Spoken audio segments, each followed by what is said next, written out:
right now. Holy. Tonight at 8, as we brace for the potential for another dangerous windstorm, we're looking at the origin of a deadly firestorm. Juan. Susie, the Eaton fire destroyed her home, but not her spirit. The 90-year-old woman inspiring others online. Danny. And we are just hours away from another round of really strong gusty winds. The red flag warnings are back. I'll walk you through what neighborhoods will see the most powerful winds. Mike. And Danny, was your home one of the homes that were destroyed in either the Eaton or the Palisades fire? Well, if you've started an online fundraiser like GoFundMe, you're going to want to hear why that could impact the money you get from the federal government. KCAL News at 8 o'clock starts right now.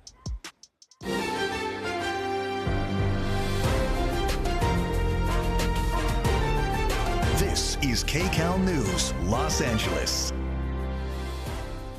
Hi, everyone. Welcome to KCAL News at 8. I'm Susie Sa. And I'm Juan Fernandez. Now at 8, 2 major fires continue to burn in Southern California. The Palisades fire in Malibu has burned more than 23,000 acres and is 14% contained tonight. Now, the latest LA County Medical Examiner report has confirmed at least 8 deaths.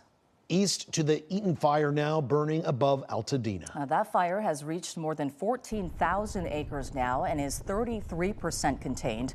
The fire being blamed for at least 16 deaths. To next weather now with more potentially dangerous winds now just hours away. That's right. KCAL meteorologist Danny Roberti joining us now. And Danny, just how bad are they expected to get this time around? Yeah. Hi, Susie. Hi, Juan. I know a lot of folks at home just on edge after this really tough week. And hearing Santa Ana winds, hearing red flag warnings, it sounds scary. We are going to deal with another round of them. But I want to tell you, this is a very different event compared to what we saw last week. We'll talk more about it, but we are still going to see some strong gusty winds. But this is going to be more of a usual Santa Ana wind event. So we're going to see more of the focus through those normal areas of LA County and especially through Ventura counties. Let me take a step out of the way because we've got some of those gusty winds picking up. Look at Simi Valley clocking in at 56 miles per hour right now. So this is where we're seeing our strongest winds right now. It's going to be through Ventura County, Ojai, Simi Valley, and then right there along the Malibu coast with gusts around 36 miles per hour. So here's a look at Camarillo over the next several hours. From 9 o'clock into around early tomorrow afternoon, we're looking at gusts between 30 to 40 miles per hour. And we are back to red flag warnings, but not a blanket of them. But not everybody is included in these. High Desert is not, the LA Basin, and also our beaches of LA County into Orange County. Everyone else dealing with red flag conditions. We're going to talk about another PDS red flag warning that will be in effect. We'll walk you through why this is different compared to last week, and we'll time out those winds for you. We're with you on this. That's all coming up in your next weather. Susie, Juan. We sure are. Danny, we'll check back with you later. Thank you. Breaking news tonight, another fire this time breaking out in Jurupa Valley in the Santa Ana River bottom. Well, fire crews were able to get a handle on the flames really quickly, holding it to 1 acre near Clay Street and Van Buren Boulevard. The fire is not a threat to homes. It's good to hear. Yeah. And fire crews are already working tirelessly and preparing for more dangerous winds. That's right. KCAL News reporter Lori Perez live in Altadena tonight with a look at how crews are gearing up for another windstorm. Lori? Yeah, there's a lot going on in Altadena tonight. We are on the corner of Lake Avenue and Woodbury Road. Behind me, you can see that there are National Guard crews who are keeping anyone except first responders, utility crews, and media out because of safety concerns from the damage already, but also because of the risk of more high winds or even new fires tonight. In fact, as we're speaking, another fire truck now heading up Lake Avenue. So to prepare for what might be coming, crews spent most of the day going through the neighborhoods north of here that have already been ravaged, trying to extinguish any lingering hot spots so that increasing winds are not able to pick up any burning embers and carry them to start new fires. As you can imagine, that is a very big job because so much has gone down in flames with lots that could still flare up. Fire officials say individual pockets of unburned fuel continue to present challenges and are a big risk as the area remains with a very risky and concerning forecast. Utility crews also on the streets clearing power and poles that are draping across so many roads. Again, today, fire crews have been working on the ground and from the air. One tool of many they're pulling out are those fire retardant traps after they say they are already starting to see winds picking up in the higher elevations this evening. Yeah, so there's a little portion up in the north, I think it's northeastern portion, that's kind of out there in the what would be the forest wildland area that there was some concern about. So there's a lot of crews out there today with the favorable weather, just trying to strengthen some of those lines to keep it in check.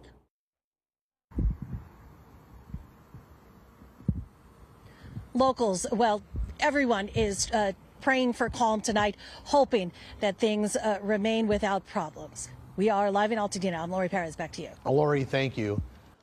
Well, with the red flag conditions returning, firefighters are carefully planning out their strategy. CBS News New York reporter Christina Fan is live in Pacific Palisades tonight with a look at what fire crews are focusing on right now. Christina?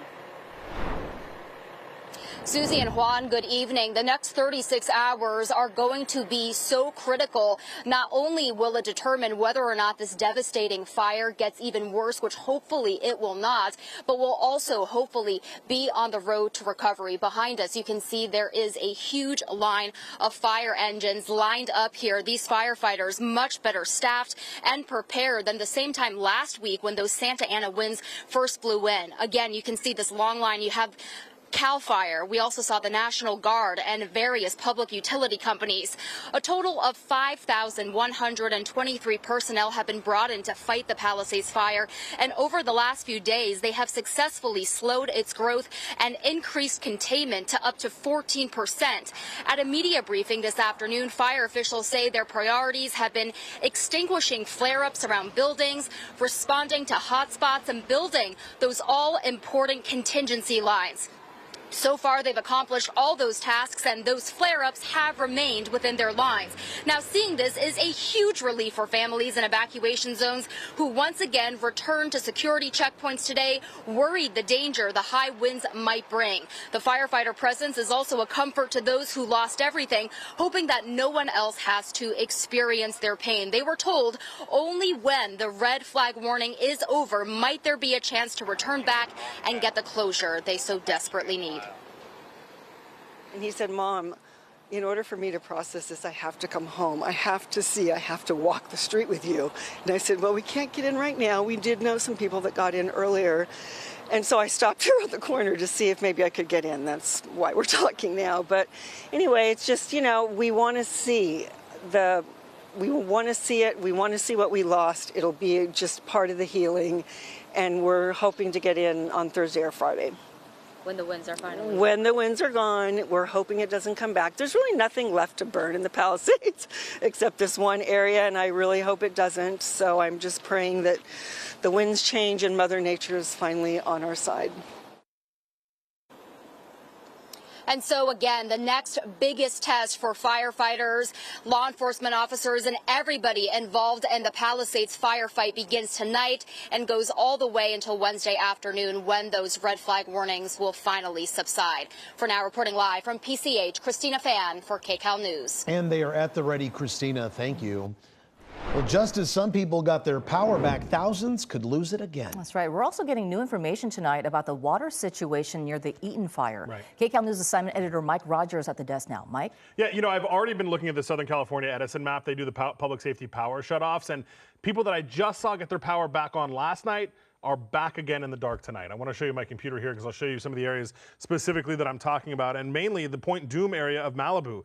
Just last night, all of this power was back on, and unfortunately tonight, they are back in the dark. That is the same situation for thousands of our neighbors across Southern California, including up here in the Castaic area that you can see are now without power once again. And I'll take you down to the IE too, because it looks like Lake Elsinore, which was out for several days, is still on tonight, at least for a little while. But up in the Devore area, man, these guys have not gotten their power on since last Tuesday.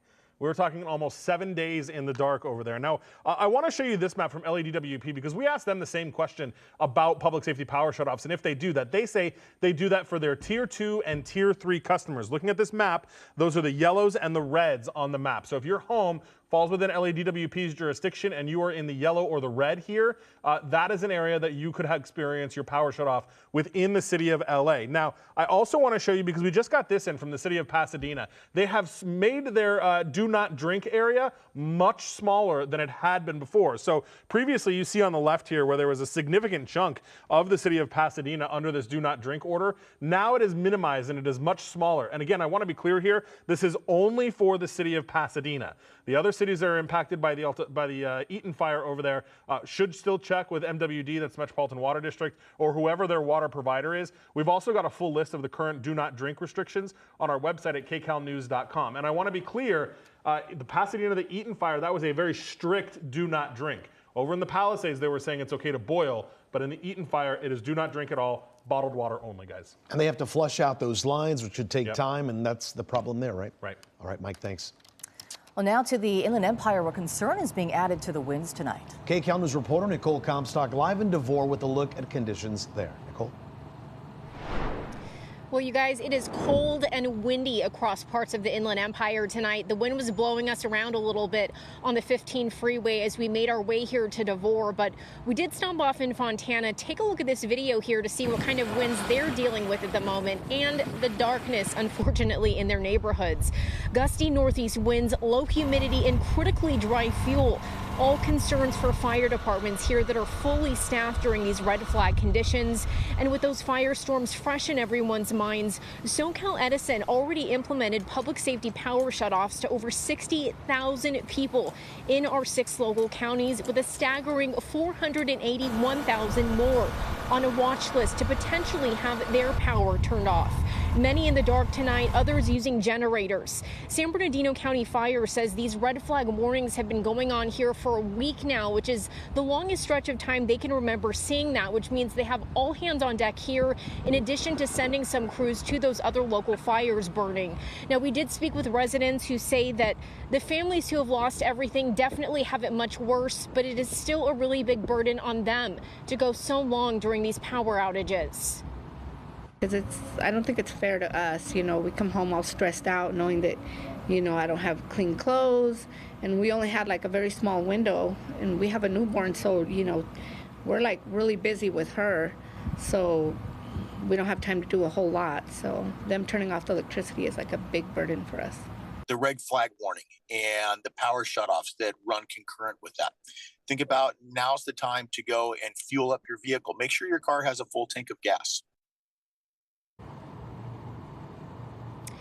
And Eric Sherwin there with the San Bernardino County Fire Department, letting people know to get gas in their cars now and not later, because remember, if you have a massive power outage in your neighborhood, that means some of the gas pumps could go offline as well. And that's the last thing you want when you're trying to evacuate your neighborhood, if it comes to that, is not having the fuel to get out of the neighborhood.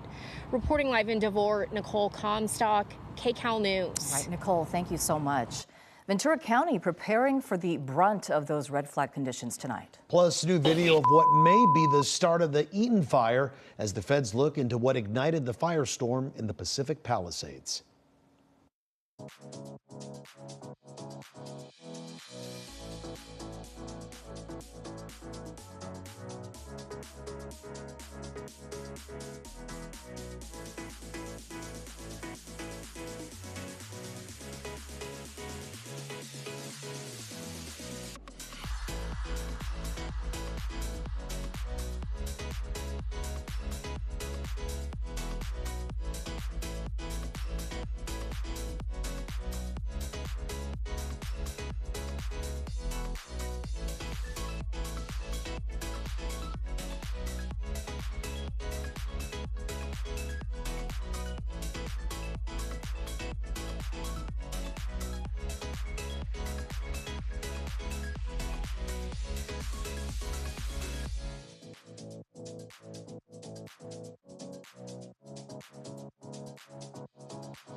An Altadena couple may have captured the first moments of the Eaton fire on camera. They took this cell phone video of a utility tower along Eaton Canyon Trail bursting into flames. The video captured by Jeffrey Koo and his wife Cheryl in the early hours last Tuesday. Their home, which is in the evacuation zone, is still standing tonight. Koo put together ring camera video on what he captured on his phone and then added timestamps to show what can happen in just 34 minutes. The major unanswered question tonight: how did the Palisades fire get started? Well, KCAL News assignment editor Mike Rogers is at the desk. And Mike, there's a federal task force trying to answer that very question, right? Yeah, that's right. They brought in the ATF to lead the task force to figure out exactly how this fire started. And today we saw them up in the hills above the Pacific Palisades. I want to show you some video from SkyCal. They were overhead as that team of investigators moved through the hillside, the charred hillside up there. With the ATF, we also saw local fire crews with the LAPD. We also know the Sheriff's Arson Investigation Unit is there as well, lending a hand to all of those folks. So there really is no definitive cause. The LA Times, the New York Times have articles talking about a fire that burned on New Year's Day around that same spot that apparently was caused by a firework.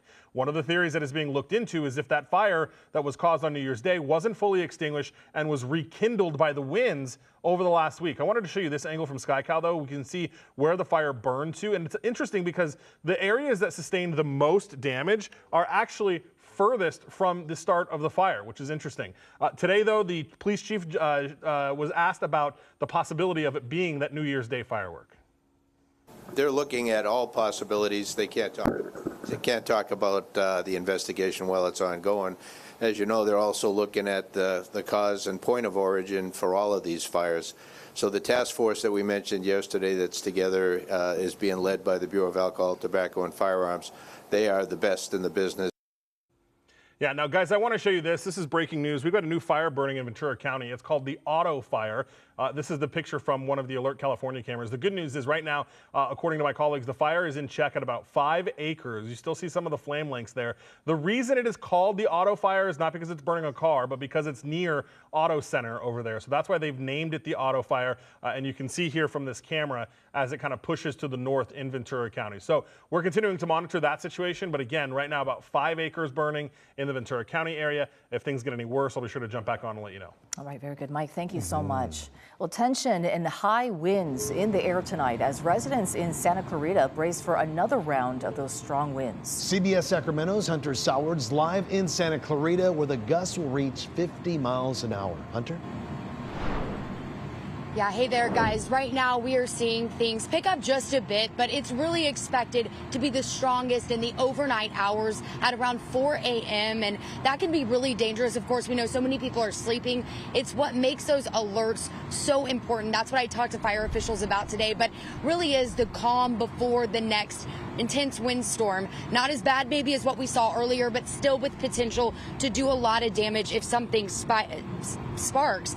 Again, we were here in Santa Clarita off the 14 talking to those fire officials about what they're doing to keep people prepared and also to prepare themselves, of course, for just about anything. They said right now this has been a stressful week, that they're trying to stay focused on those resources and the staffing, because that really is going to be what is most important to meet the moment if something is to spark off here in this area. But they have managed to steer clear of really the worst, of course, of those fires. They know what's possible, and they say their big stressor is having the right people in the right places. Yeah, we've staffed every single fire station with every single body we can. It's literally every single person in the department is here right now. We have strike teams pre-deployed out to Pacoima, Camp 2, and we have strike teams coming here tonight on our patrols. So everything we can get is here for this wind event. And this sense of those high winds really trying to come across. You can see that sign here out over the Garden Valley exit in Santa Clarita, again, warning people that may be passing through that this is going to be a very significant overnight hours into tomorrow, a moment for this region. They really want people to be prepared. And I spent the evening speaking to those residents in this area, some of which are really anxious about making it through tonight because they have seen, as we've said, just how quickly things can change out out here if something were to happen. So we're going to continue to talk to them. We'll bring you more on what they're doing to make sure that they are ready. But for now, we're live here in Santa Clarita. We'll send it back to you in the studio. Sounds good, Hunter. Thank you. And Danny, you know, when we hear that PDS, particularly dangerous situation, it really takes our minds back to last week, unfortunately. Hopefully this is something a little different. I know you hear that, and now it sounds scary, especially after what a lot of folks in Southern California dealt with last week. And I want to talk about, Susie and Juan, what makes this different is that this event that we're seeing, yes, it is powerful, but it is not expected to be as strong or as destructive as what we saw last week. And we had those mountain waves that enhanced those really strong winds that we saw in the valleys. We're not expecting to see that out of this one, but National Weather Service has put down another particularly dangerous situation because this is urgent. We are still dealing with powerful winds, and we've seen how dry it is out there. And so I want to prepare you and the areas that we're focused on going into the next 24 hours so that we can be prepared. Winds are starting to pick up right now. And one of the key areas going into this next event, it's going to be Ventura County, not the San Gabriel Valley, which is where we saw the Eaton fire breaking out. So we've got gusty winds picking up in Simi Valley right now, 56 miles per hour through Ventura, where the auto fire is burning right now. Santa Clarita, 48-mile-per-hour gusts, and then the Malibu coast. I'll zoom you in, and you can see the focus for those winds. They're coming out of the northeast. Last week, it had more of a northerly component. Now, there's that area. This is going to be our area of greatest concern going into tomorrow, shaded in pink. This is the particularly dangerous situation. I want to talk about that PDS red flag warning. This is the highest alert issued by the National Weather Service.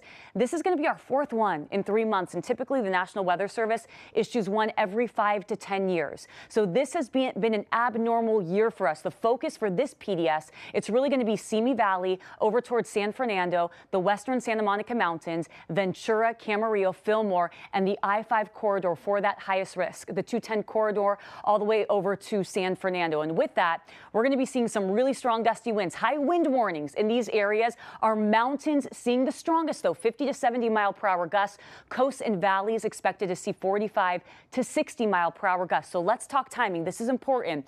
Going into tonight, here's those winds that start to pick up. So yes, we're dealing with those howling winds overnight. This is a look at 3 o'clock in the morning. Winds picking up through Ventura County, Thousand Oaks, and up through the San Gabriel Mountains. And then by tomorrow morning, this is when they'll peak around dawn into Wednesday. So coming up, we're going to time out the rest of your wind forecast for you hour by hour. And we'll also take a look at the next 7 days. I'll break that down for you in your next weather. Susie, Juan. All right, sounds good, Danny. Thank you. A multi-million-dollar donation to keep pets safe during disasters like our SoCal wildfires. Plus, what Airbnb is offering first responders and others impacted by the firestorm.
Airbnb is partnering with 211 LA to provide free emergency housing to those impacted by the wildfires. That includes first responders. And we have all the information and forms to fill out on our website. Go to kcalnews.com. Just click on the Seen on TV link. And KCAL Cares, we're partnering with the Red Cross to assist fire victims. If you're able to help, please go to redcross.org/KCAL. Well, after losing her home of 50 years in the Eaton fire, a 90-year-old woman proves less is more. Plus, could GoFundMe accounts affect FEMA payouts? The desk tonight with some answers.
is KCAL News, Los Angeles. Right now at 8, have you set up an online fundraiser to help cover costs from fire damage? Well, if you have, it could put the victim at risk of not getting help from the federal government. Yeah, KCAL News assignment editor Mike Rogers at the desk with this one. Mike, this could impact a whole lot of people. I was surprised by this. Yeah, it really could. You know, this first started circulating on social media, so we, of course, reached out to FEMA and GoFundMe as well, and we got some answers from them that I want to walk you through here. And it all has to do with how the money is supposed to be being used if you're getting it from an online fundraiser. So I want to come to my computer here. This is what GoFundMe sent us after we asked them the question. This is from FEMA's page as it related to the devastating fires that happened in Hawaii. So I want to show this to you. It says, it depends. By law, FEMA cannot duplicate benefits you receive from another source. So basically, if you set up a GoFundMe for things like home repairs, funeral expenses, or other emergency needs, or things like storm cleanup, FEMA cannot duplicate the money you've already received for that same exact expense. So it really just depends on how you're kind of putting things together on your GoFundMe page when you're asking for help. I found a more generic, if you will, on FEMA's website, myth versus fact. And it basically says the same thing. If you receive money from a GoFundMe page for something specific, such as repairs, FEMA may not be able to still give you that money for those same things. By law, FEMA says they cannot duplicate the benefits you receive from another source. Bottom line though, FEMA says fill out the form.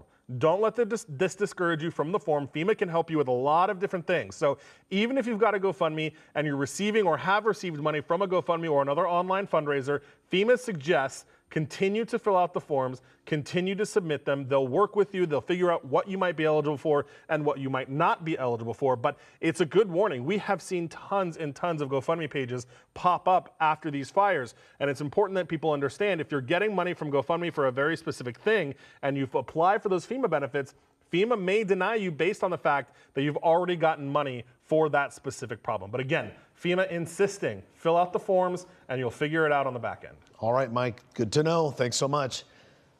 Tonight, Simi Valley is one of those areas expected to see strong winds. Yeah, CBS Colorado's Jeff Todd is live there now with how residents and crews are getting ready. Jeff? Well, really, the gusty winds in this part of Ventura County started early this morning, and with that came power issues. My niece over in Moore Park, her middle school lost power at about 11 o'clock this morning. All of the kids were sent home. It was around dusk earlier this evening when we saw trees really struggling with those gusty winds around Simi Valley. As we drove around, we found some dark neighborhoods, and they're part of many of the areas that have had the power shut off by Southern California Edison because of safety concerns. When we were in one neighborhood, we heard the constant hum of generators. Many residents have learned that this is the new normal. That neighborhood was without power most of last week. It was on all weekend and then shut off today. And the alert from Southern California Edison is that it may not be on until Thursday. One resident said he simply stopped buying food. So I didn't even put anything new, expecting that there's not. So I was just buying food or cooking and eating it off right away and not leaving anything. The only problem is the freezer stuff. All of that has to be thrown away. I haven't touched it. Right now, more than 58,000 people are without power. Southern California Edison says that number has fluctuated throughout the night because they monitor this with meteorologists and fire weather experts to see if the power can come back on for some. But they're really warning about 500,000 customers that they could lose power. So they're urging people to really take notice, charge your phones, gather any documents you may need or anything around your house in case the power does go out and you need to leave in the dark. For now, we're live in Simi Valley. Jeff Todd, KCAL 9 News. All right, Jeff, thank you very much. Well, a devastating loss for a woman who should be enjoying her senior years. The home she's lived in for decades, gone after the Eaton fire. KCAL News reporter Elise Martinez shows us her resolve in the face of catastrophe. I have not cried. I won't allow myself to. Ruth Judkins turns 90 next month, and now she has to start all over after losing her home of nearly 50 years in the Eaton fire. Washer dryer.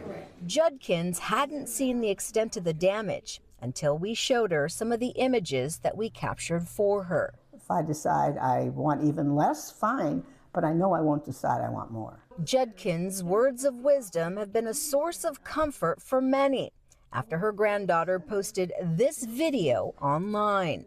Oh, I'm going to be changing my life and simplifying it because I don't need all this stuff. That video has racked up nearly 3 million views thanks to her less is more attitude. I have 2 closets full of clothes. I don't need all that. I used to have like 4 sets of dishes, dinner dishes. I don't need that. Come on, Louie, let's go.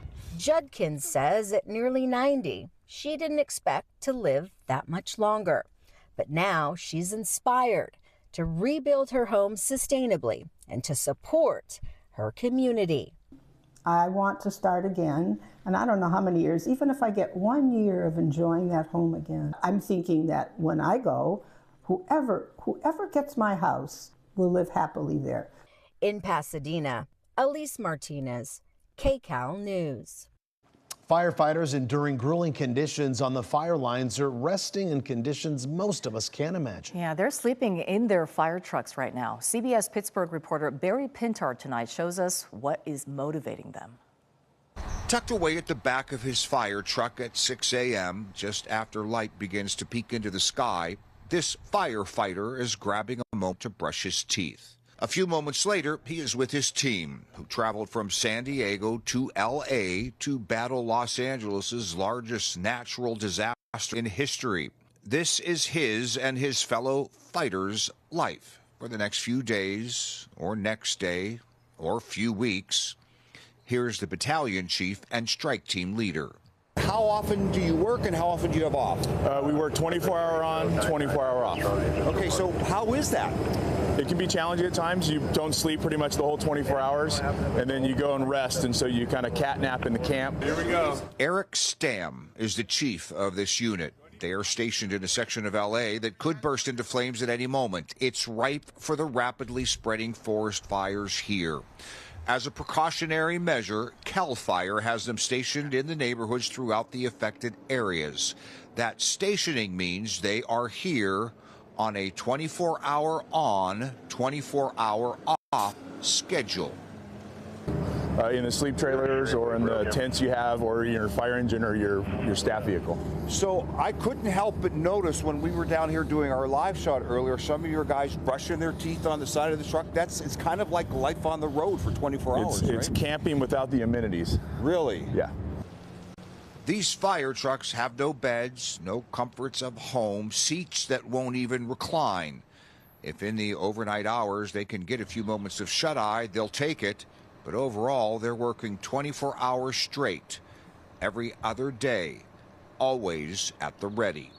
You're basically alert the whole time. Even like today of rest, a lot of our guys won't get too much rest because you are kind of amped up still. You'll take a moment, you'll take a shower, you'll get some lunch, and you'll hang out, and then all of a sudden you go to sleep, and then we're up tomorrow morning at 5. A rough calling, to be sure. A welcome calling, they say yes. As to the why they do it. So what kind of person does it take to do this job? I'd just say dedicated and humbled, really. Humbled how?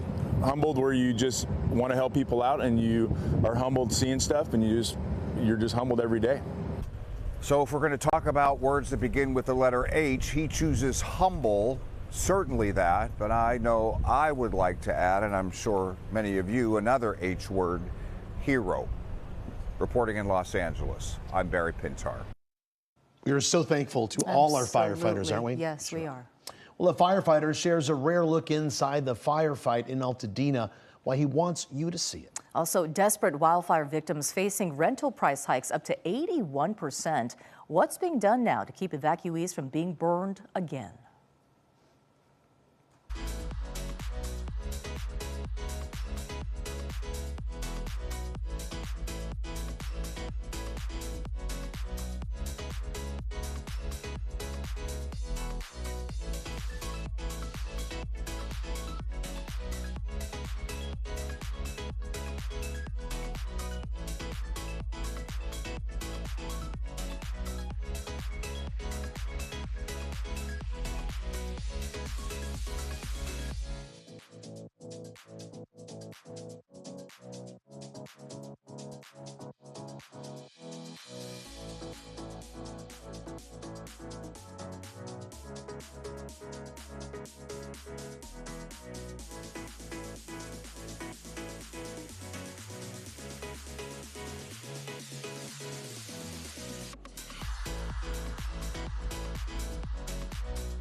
Housing is already expensive here in LA, and these wildfires could drive up prices even higher. And with so many people frantically searching for a place to stay, CBS New York investigative reporter Masa Saidi breaks down what you need to know. The Palisades fire reduced neighborhoods to ash. For some, it was a double loss. Michael and Jamie Geller's business and home burned down. The couple, now one of thousands searching for a rental. They say they've seen prices surge. That's despite a law that's supposed to protect Californians during a state of emergency. The law forbids increasing prices more than 10%. The way that the real estate agents are getting around that is by telling applicants that, oh, we have a much larger offer than asking. So if you're not willing to offer us more than asking, don't even bother filling out an application. Or not just that, you need to take a 2-year lease or a 3-year lease. Like, we don't know where we're going to be in a month. Before the fires, there was a lack of inventory. Now, multiple real estate agents tell me the demand for rentals is unprecedented. At times, more than 100 people will bid on the same property, driving up the price. Personally, knowing 80 people that have been affected, and we're working with close to 60 to relocate them. Where are people trying to move to? In general, the Palisades victims want to stay in Brentwood and Santa Monica, but we are really urging them to think outside the box and to go further south to Culver City, Marina del Rey, Mar Vista, and Venice. So what's being done to protect you? We went to Los Angeles District Attorney Nathan Hochman. We anticipate, unfortunately, that there'll be a number of these cases coming down the pipe. It seems to be pretty widespread. Do you have the resources to actually go after people? Oh, we do. Law enforcement right now is an all-hands-on-deck operation to not only bring stability and keep people safe, but to go after the criminals that are taking advantage of this tragedy. So here's the catch. If a prospective tenant offers to pay more and it's completely unsolicited, the landlord or agent can accept that offer, and it's completely legal. For now, that's the very latest in San Gabriel. I'm Masa Saidi, KCAL News. Award season being impacted by the Southern California wildfires. And among the devastation in Altadena, one family returns home to find quite the surprise.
dude. We're in a serious fight right now. This is a first-hand look tonight at what one firefighter faced while fighting the Eaton fire. These firefighters rushing from one home to the next in Altadena after flames broke out last week. At one point, you can hear one firefighter saying, "We might be tapped out." We know getting water from fire hydrants was an issue. This firefighter told KCAL News he wanted to show people what they were up against and how hard these first responders worked. Well, a family who ran for their lives as the Eaton fire threatened their neighborhood is now seeing their community for the first time. KCAL's Uzdelia Caballero shows us the blessing they found when they returned. It is a miracle. Jacqueline Reed and her husband, Arthur Coleman, couldn't believe their eyes. I didn't see no house intact, absolutely none. But everything else around us, absolutely nothing. Out of dozens of homes on their block in Altadena, theirs is the only one standing. Nothing has not been touched inside. Absolutely nothing. I mean, hardly no burnt marks, even no ashes. Reed says she got an evacuation alert on her phone last Tuesday and left with the essentials. I seen a ball of fire just rolling there. I mean, it was going so fast. It's like if you didn't get out, you would have been hurt. Some of the windows are cracked and looks like it's got some fractural cracks from this heat. So it looked like the foundation is probably compromised. And one of their cars in the garage are a total loss. What did you have in here? Well, we had a wash and dry, a couple of bicycles, some furniture was in here. And I mean, just both of you standing here, seeing your home, and then seeing that there are no standing homes around it, as far and wide as we can see. But it's amazing, you know, it's a miracle, you know. A miracle because the inside is just how they left it. That's ash. And while their home is standing, they say it's hardly home without those they love. It's just sad that this had to happen to this neighborhood. With all these beautiful people. That's just sad. But they say seeing how the community is coming together in a time of grief gives them hope. You see all the donations? For now, Reed and Coleman say they will wait until their neighbors start building again because the pain of seeing the Altadena they know and love being wiped by flames is too much to bear. We'll figure it out. We have to do this wrong, so we'll figure it out.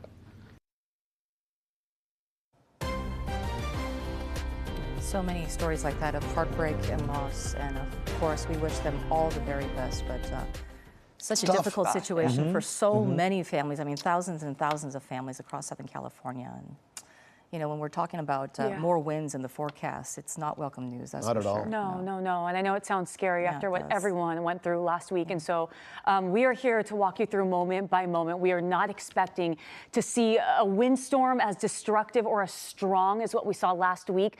But still, we've got some gusty winds on the way. So let's talk timing. I want to make sure you feel prepared with your family. Here's a look at our hourly wind gusts. We are starting to see some of those winds picking up. This is not expected to be as widespread, but we're back to some of those PDS warnings. Here's a look at Santa Clarita, where you can see those winds strengthening over the next several hours, and they're expected to peak at around dawn tomorrow. You can see by 6 o'clock in the morning, gusts nearing 52 miles per hour. Let's check in on where we're seeing some of our strongest winds right now. Simi Valley, Santa Clarita, gusts between 45 to 55 miles per hour. It's breezy through the Inland Empire, but the focus for the strongest winds with this event, it's going to be parts of LA and Ventura counties. And unlike last week where we saw those strong gusty winds to the San Gabriel Valley, this is going to be more focused on those areas prone to the Santa Ana winds. Here's a look at where the where the Palisades fire is burning, and you can see some of those gusts coming out of the east about 30 miles per hour. Let's talk about how these winds are going to impact the fires. I talked with National Weather Service this morning, or this afternoon, kind of about what they're concerned about with some of the current fires that are burning. So with Pacific Palisades, the Palisades fire is right here, but the concern for the strongest winds, it's going to be for the western portions of the Santa Monica Mountains. Even here, though, we could get gusts up to about 50 miles per hour. For the Eaton fire, Part of the Eaton fire is in that PDS red flag warning. The concern is going to be the higher terrain where we could see 60-mile-per-hour gusts, but we're not expecting to see those strong winds through Altadena like we saw last weekend in Pasadena.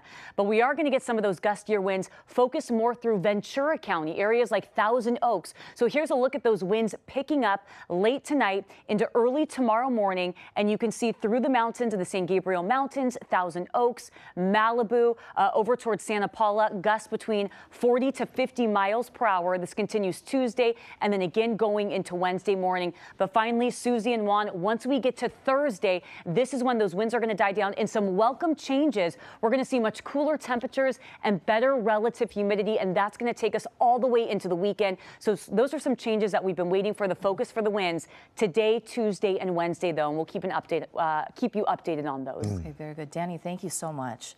The wildfires are impacting Hollywood. Next month's Grammys will go on as planned, with the goal of raising money, though, to support the relief efforts. Meanwhile, both the WGA Awards and the Academy Award nominations, those have been delayed yet again. The Motion Picture Academy said today it will further delay announcing the nominees for the Oscars due to the fires. The Academy is extending the voting period as well for the nominations through Friday, and the nominations will be done virtually a week from this Thursday. This is the second postponement for the nominations since the fires broke out. According to The Hollywood Reporter, 4 members of the Academy's Board of Governors and its former CEO lost homes in the fires. We have breaking news right now near Ventura. All right, let's go to our Desmond Shaw live in SkyCal with the latest. Desmond, that doesn't look good. No, it doesn't, Juan. And, well, here we go. We are going to be south of the 101 freeway, and this is going to be off of Ventura Road. I believe they're calling this the Ventura Fire, so or maybe the Auto Center Fire. Yeah, that's Auto Center Drive off of Johnson Drive right now. So the Auto Fire is what they're calling this. I'll put up the map tracker to show you the area we're talking about. Olivas Park Drive, Victoria Avenue there to the south. It goes towards Oxnard. So this is directly south of Ventura. It's basically right on the Ventura and the Oxnard border. In fact, that's what the Santa Clara River is geographically, and it's burning in the river bottom right now. Now, they are attacking this very hard. They do have 2 helicopters here on the scene. No homes threatened at this point, but they really, really need to get this knocked down before those wind gusts begin to pick up. I'll put up the map tracker and show you. So there's the riverbed, and there's also a golf course not too far away. Actually, that golf course that was just getting ready to reopen from years of heavy rain. So now, ironically, it's being threatened by the exact opposite, by fire right now. So you saw a water-dropping helicopter come in there right there. I would probably call this 5 to 10 acres. They've got some bulldozers down there. Unfortunately, this is flat terrain, so they can get some ground crews in as well, but are already stretched resources being pushed even more to the brink now with this fire burning in some thick brush in the Santa Clara River here, right on the border of Ventura and Oxnard. Juan and Susie, back to you. And so here, I think there was going to be another helicopter right over here. I'm noticing, so this is one of 2 helicopters. It just looks like they have their spotlight on right here.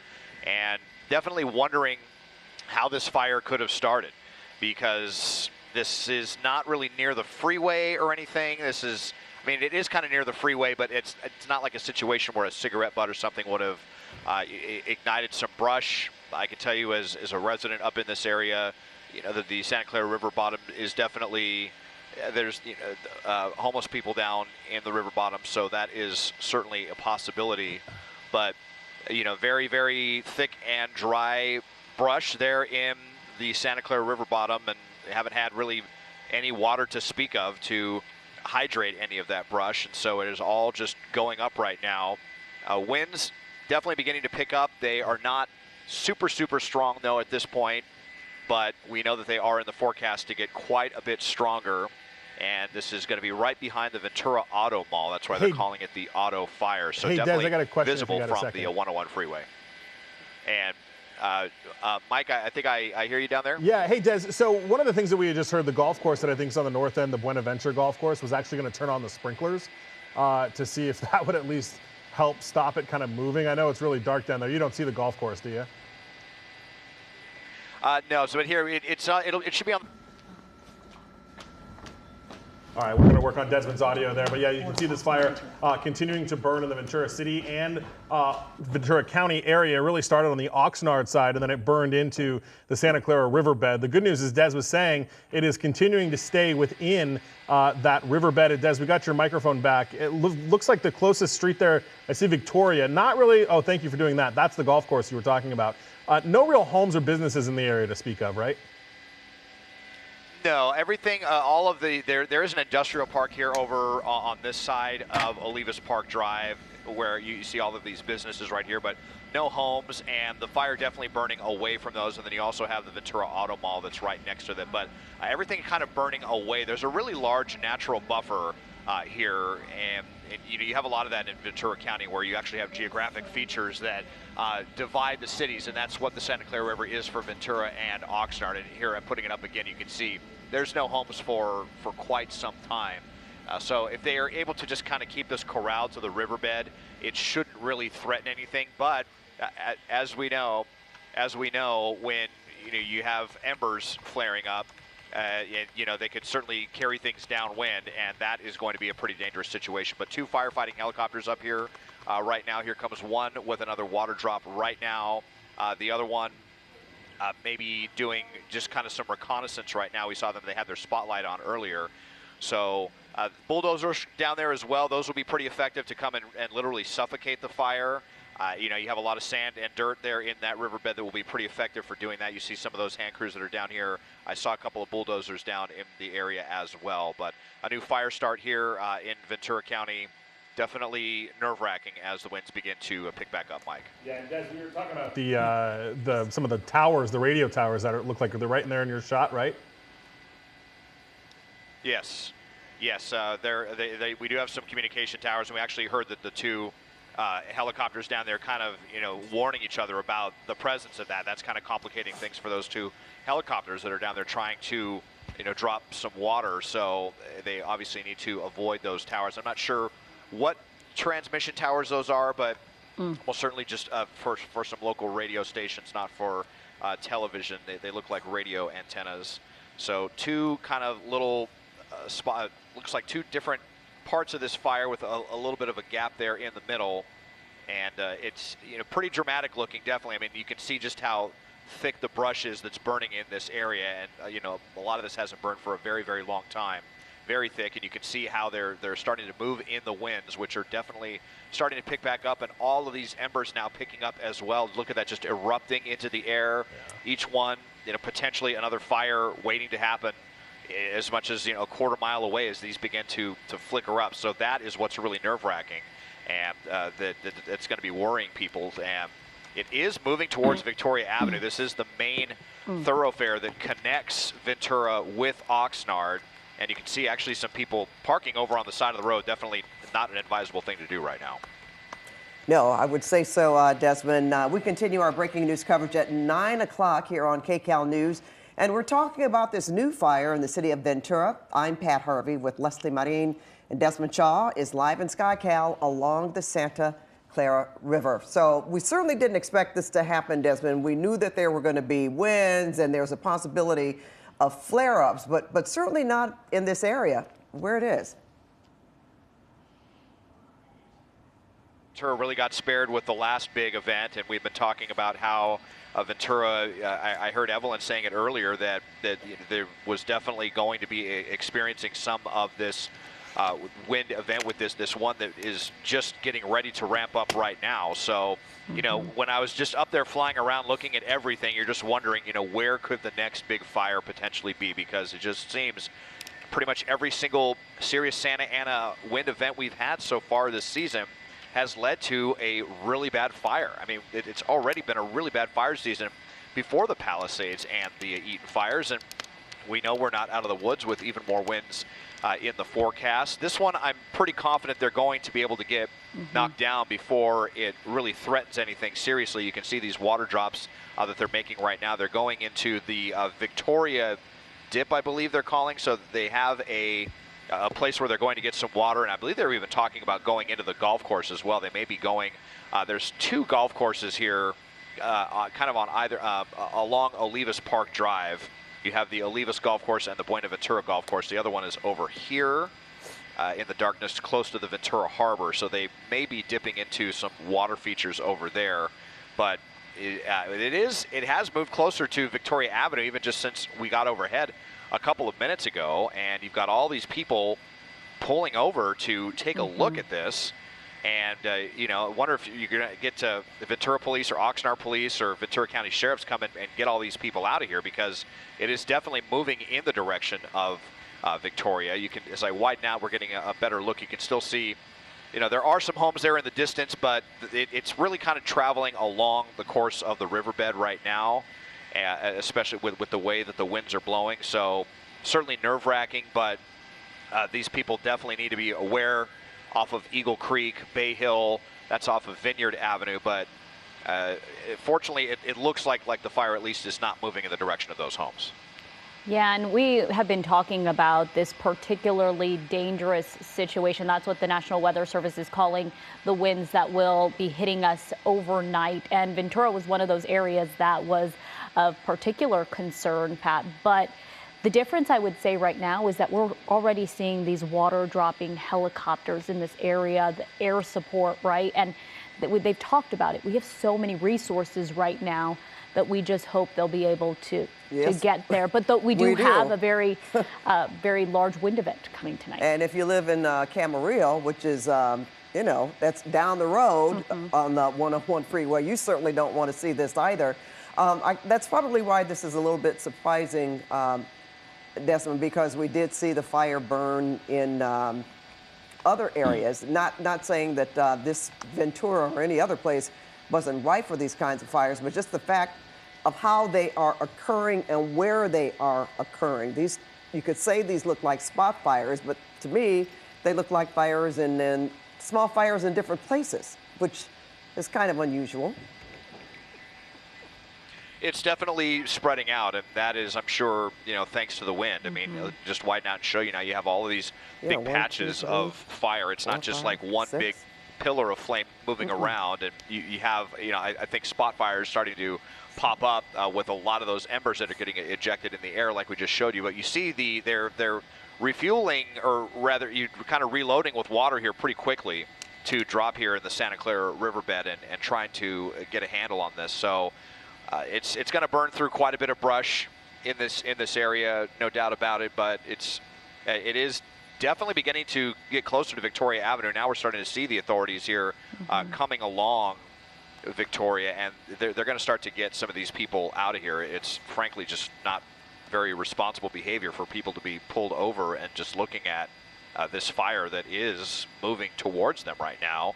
And, you know, if this continues, I mean, Victoria Avenue is going to be shut down.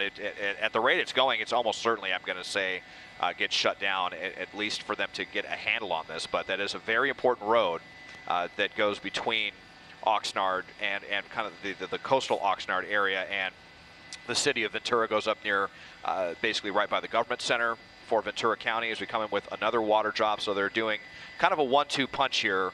As one is coming in for a drop, the other is loading back up, and then so they're getting water on this pretty good amount. Looks like, you know, pretty much once every 60 or 90 seconds they're getting water on this fire. So that's certainly good. I'd like to see some more of these dozer crews if they could come in here and start to snuff out some of these flames. Let's see if I can locate any of them down here on the ground. But here we have some hand crews in the area as well.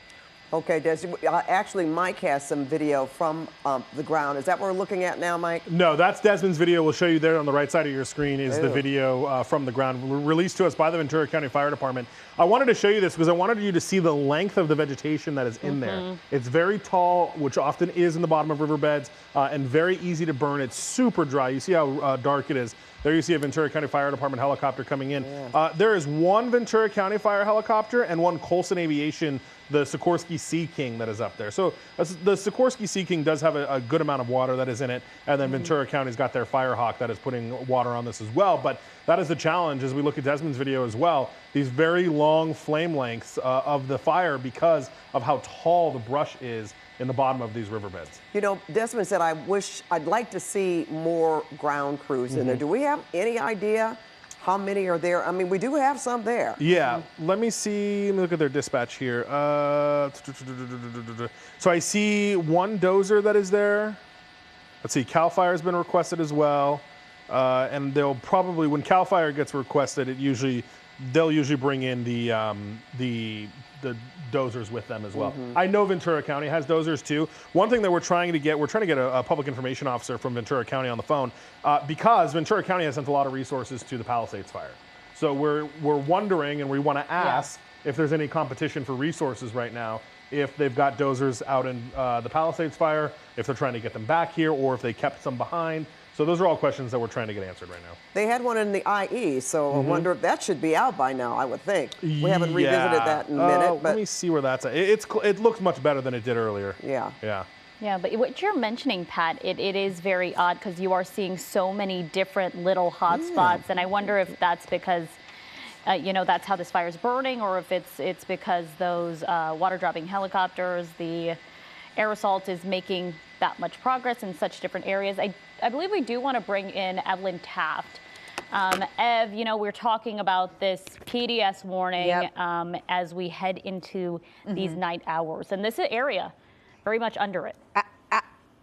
Absolutely. So indeed, I mean, Ventura is under this PDS, the particularly dangerous situation that was issued by the National Weather Service. So we were particularly concerned about Ventura County. We've been talking about it all night, about these easterly winds, and we really saw the wind concentrated in Ventura County, both at the coast, inland as well. So we were sort of on pins and needles, especially for Ventura County. I mean, this has really been the concern because that's where winds are the highest. So I do want to check in with current conditions in Ventura, and this is a brush fire that is now burning in the Santa Clara River bottom in Ventura. At the moment, it is 57 degrees. It is a freezing cold night for a lot of us across Southern California, literally freezing cold, where we've got freeze watches in effect in wind protected areas, and we call it really the fire and ice forecast because this does transpire sometimes across Southern California. But I do want to tell you it is 57 degrees in Ventura. So temperature is okay. That's good for us, right? We want the cool numbers. We don't want the heat. So we certainly don't have the heat. The feel like temperature is 52, so it feels even colder. But here is where it gets a little dicey. So humidity is at 18%. We're in the teens, which is low, very low. Again, it could be lower, it could be in the single digits, but we were afraid of this as well because we've seen bone dry conditions, continuing to see really any moisture sucked out of that air, and in Ventura currently 18%. Now, wind is sustained from the northeast right now at 25 miles per hour. Okay, these are your sustained winds. So just wind is coming in at 25 miles per hour from the northeast. This is your, again, drier offshore wind. So it's also sucking moisture out as it continues to sort of heat up adiabatically, come in over the Ventura County mountains, down into the valleys, and out to the coast. So once it gets there, it really creates these exceptionally dry conditions. And then to top it all off, we've got gusts at 44 miles per hour, and it has been gusting nonstop, really nonstop over the last few hours over Ventura County. So we've been watching, and we've been really just hoping that we wouldn't get any kind of fire breakout because of just the sheer wind gusts alone. Of course, we've got dry fuel, that's dry brush, all across Southern California, and exceptionally low relative humidity. So we are getting an aerial shot right now from Desmond. You'll see along South Bank Boulevard. There's South Bank Road, rather, and Victoria Avenue. So the fire seems to be burning toward Victoria Avenue. Remember, it's a northeasterly wind, so burning in the southwesterly direction. As we take a look at where that smoke is headed, it looks like we are getting another airdrop overhead. You'll see that right over the fire. But again, it will help a little bit. You'll see that right there coming right. Yep, there we go. So help that hot spot a bit, but those flames starting to spread quickly. The wind is really starting to come in, making an impact. I mean, 44 miles per hour, that is absolutely no joke as far as wind is concerned. Again, does not compare to where we were last week. We keep saying that, but that doesn't take away from the fact that we're looking at exceptionally gusty conditions out there tonight and isolated wind gusts. And really, Ventura County and Ventura in particular has been looking at some of the windiest conditions tonight. So we are up against that wind, certainly not up against warm temperatures, but humidity very low as well at 18%. So Leslie, we're going to continue to track the conditions, of course, on the fire line right there with this brush fire that continues to burn in Ventura. But for now, I'll send it back to you. All right, thank you so much, Evelyn. Joining us on the phone now is Andrew Dowd with Ventura County Fire. Mr. Dowd, thank you for joining us this evening. And I guess our question is there enough, do you have enough people out there fighting these fires, or is there some kind of competition going with the other services and other departments tonight? Because we certainly know that there were so many engines at the Palisades location, because that's where this all started, there in Eaton. And I know you were probably expecting Ventura to be under watch, but does this look, unfamiliar to you, or were you really expecting something like this? Well, with the weather that we've had, with this PDS, the red flag conditions that we're facing, our department entered a staffing plan, which means we added additional engines, additional firefighters, additional hand crews, dozers, copter crews. So we have done a lot to be prepared for an incident like this. As it stands right now, we have approximately 75 to 100 firefighters engaged actively and aggressively fighting this fire. So all of our resource orders are being met. Firefighters are working very hard on the ground right now to get control of this fire. All right, so that's good to know then that you do have enough resources out there. Can you tell us, what are you thinking? We sort of expected when we first got over this fire, we saw a number of fire drops, and now what we're looking at are fires in different little areas. Would you say those are spot fires, Mr. Dowd? Go ahead. Oh, typically in a fire situation like this, where we have a wind-driven fire, it is very possible and probable that the fire may spot to different areas. So part of what our strategy is to use our aviation assets to monitor where those spot fires may be and send in our ground resources to start to extinguish them. There's a very well-coordinated effort going on here by some incredibly professional people to get a handle and work to stop the forward progress of this fire. And we know this is happening in the Santa Clara River bottom there. We got an up-close look there at the type of brush that is in this area. You can see it's very dry, very tall. So we know that there's definitely a lot to burn through, as we're seeing. There you go. That's the brush we're talking about. But then a live look, you saw just another water drop. What is going to be the plan to really attack this fire? We know at this point, we don't believe any structures are being threatened, but do you believe any structures could be threatened here? At this point, based on where this fire is located and where we anticipate the spread, we don't anticipate any structures being threatened. So again, a coordinated effort between our aviation resources and firefighters, boots on the ground, putting water on the fire. That's our strategy right now.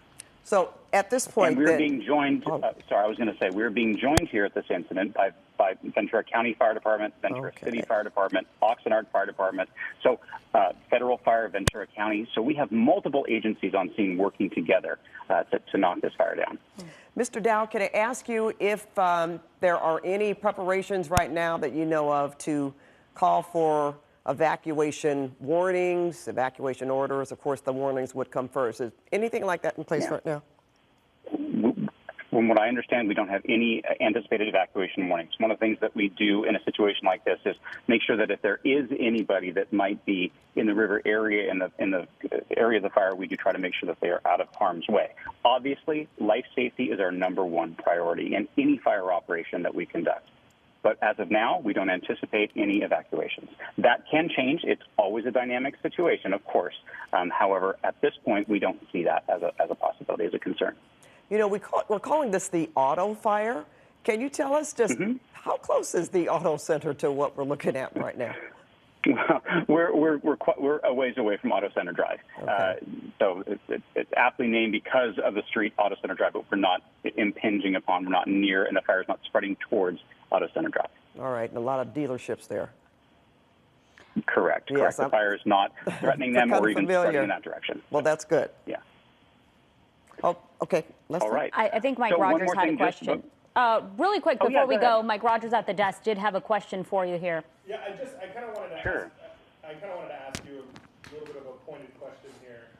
Let's see, he's going to turn on his mic here and once he gets it up. But as he does that, you know, we saw the bulldozers there on the ground as well, and we know that there are several different areas, maybe the golf course, that these choppers are able to get water from. How is the water supply right now for this area? Water supply. So what we have in place are a couple different things. Our helicopters will be drafting out of pre-designated sites, pre-planned locations where they can go and bring water to this fire. We have shuttling operations going on with water tenders to supply the engines that are out in this area. It is a rather remote area, and rather remote, there's just not a fire hydrant system here in the river bottom. So we plan for this, we prepare for this, we staff for this. We have the right resources there to conduct shuttle operations and bring water to the firefighters. Okay, Mike. Sorry about that. So, hey, I just wanted to ask you a quick question. There's one aircraft overhead right now. The other one looks like it went to get fuel. We were just listening to some radio traffic where the incident command had requested more air assets from the Palisades fire, but the Palisades fire incident command said that they weren't going to give you guys any. Do you have the amount of aircraft that you need? So I don't know anything specifically about that. What I can tell you is that first of all of our requests are being met, and the methods by which those assets are evaluated and dispatched depends on a number of factors. And so right now at this fire, we are receiving the support that we need. And before we let you go, Mr. Dowd, you know, we are hours away from that PDS really kicking in, we know, around 4 a.m., but we're already seeing wind gusts that are up there, especially in this area. That is of particular concern. As we head in, we know there is one fire now. We don't know what will happen through these night hours, but do you guys have a plan as we go through the night, especially with these terrible winds coming in? Or what is that plan, I should ask, because I'm sure you already have a plan. Great question. So first of all, like I said earlier, we are upstaffing. We have additional engines and additional resources available to respond quickly to get quick knockdown on any fire that breaks. The most important thing, I think, for the public to know is the importance of being prepared. We're encouraging all residents of Ventura County to do just a couple easy things. The first is to go to vcfd.org/ready-set-go. There we have a wildfire preparedness guideline and checklist that residents can follow to make sure that they're prepared in advance of a wildfire. If we do get a wildfire in the area or in advance of that, we would also ask residents to make sure that they sign up at vcalert.org. That's our notification system so that if evacuation orders should come from any fire, they would be notified. Residents of Ventura County can also follow vcemergency.com, where all incident information is uploaded so they can stay abreast of current things that are happening on an incident if a fire breaks out. Well, you know what, Mr. Dowd, we appreciate you very much for coming on and spending the time you have with us. I'm going to let you go back to doing what you're doing, but we appreciate also just your calmness and how you're delivering this information. So anybody listening, certainly that lives in the area, they should get some feeling of some comfort listening to you. We are very fortunate to have an incredible team of firefighters here in Ventura County between, like I said, Ventura County Fire, Ventura City Fire, Oxnard firefighters. They are all out there working hard and tirelessly through this weather. So we appreciate the public support, and we thank you for the opportunity to serve our community. Yeah, well, we appreciate you too, all of you. Thank you so much. Thank you. All right, with that, we want to welcome our viewers once again to KCAL News at 9 o'clock. And you've been listening to Andrew Dowd from the fire service in Ventura County talking about this fire now that's burning in the Santa Clara River bottom. It's called the Auto Fire because it's not far necessarily. It's not that close, but you can see the auto center off the 101. So that gives you sort of like a marker as to where this fire is burning. And we listened to him saying that they have all the resources that they need. They are working with other firefighters from Ventura County, LA County, Oxnard, and so they seem to have the resources that they need. And I think from us just watching this in the last, half hour, 45 minutes or so, they seem to be making some progress with those aerial drops that we've been looking at. Yeah, they truly have. He also went on to say that right now they do not anticipate any evacuations when it comes to this. Of course, these situations are fluid, but just to give you a sense of where this is happening, it's a remote area there near the Santa Clara River bottom, kind of next to a golf course as well. I know it's very dark, so you can't tell, but we have seen the brush. It has plenty of brush to burn through, very dry, very tall vegetation. He continued to say, we have enough resources. We have the aviation. We saw the bulldozers there on the ground, and very confident in that. Mike, interestingly, though, you did hear them speak about air support and maybe being declined a request. Yeah, and I think the reason that, Mr. Dowd said that they've got what they need is because now that I'm looking at the radar, LA County Fire launched a helicopter from the airport up in the valley. That's on the way. So maybe they didn't get what they wanted from the Palisades fire, but they are getting it from another place as the LA County Fire Copter 22. So that'll make, once their helicopter is done fueling, then they'll have 3 helicopters over the fire, which certainly should make a difference as it burns in this river bottom now, guys. And they have plenty of sources to get water from. Right. That's for sure. They're near Port Hueneme, so that shouldn't necessarily be a problem, even though I know that the fixed-wing aircraft are better at getting water from those kinds of bodies of water. Yeah, and it looks like, just looking at the radar here, it looks like they're actually dipping out of the golf course, which is obviously right there. So we don't have to worry about them having to go far. Des, I actually wanted to see if you could put that overlay up so we can show folks where the golf course is again, if you've got a second, as he's kind of looking at that water drop that was coming in. There we go. So yeah, so see that there's a pond right there that they're getting out of, and another one just up to the top of the screen too, that I've been kind of watching them dip in and out of there. So they're not going far. Oh, that's good. So if you're a golfer and you're watching this and use that course, you might think, well, that's less a chance of my ball going into the water. I was just going to mention, I know my husband has played that course many times. So we know they have water resources. That's not the problem.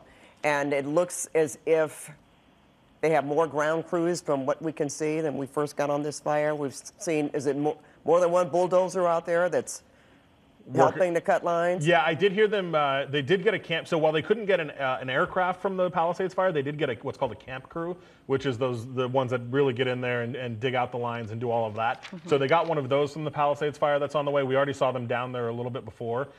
So I'm sure they'll continue to do that work. And then, as you mentioned, Pat, the dozers will be huge. Des talked about it too, getting those things to really dig out the fire and drown it. And river bottom fires are always so difficult because we've seen before where they'll put equipment down there, but the riverbed is the sand of it is so I don't know the right word, squishy, I guess. Yeah, softer. Soft, thank you. And the equipment can actually sink into it. So they've got to be careful of what they put in. I think Des is looking at either a dozer or something else right there. But yeah, they've got the equipment here, and it's a river bottom. So as long as they keep it from really moving, then hopefully it won't expand anywhere. Yeah, we're talking about the mushiness of that river bottom. And I believe when Des went in on one of those first responder trucks, I think it was a fire truck, it looked like maybe they got stuck in it. Yeah. They were trying to clear out their tire there. So this is a little bit of different terrain here.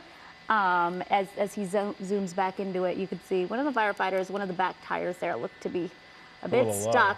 And that might be a water tender, to be honest. He said they were actually bringing water tenders in so that the crews there on the ground, that's where they're able to get their water. Because there's no fire hydrants in the river bottom.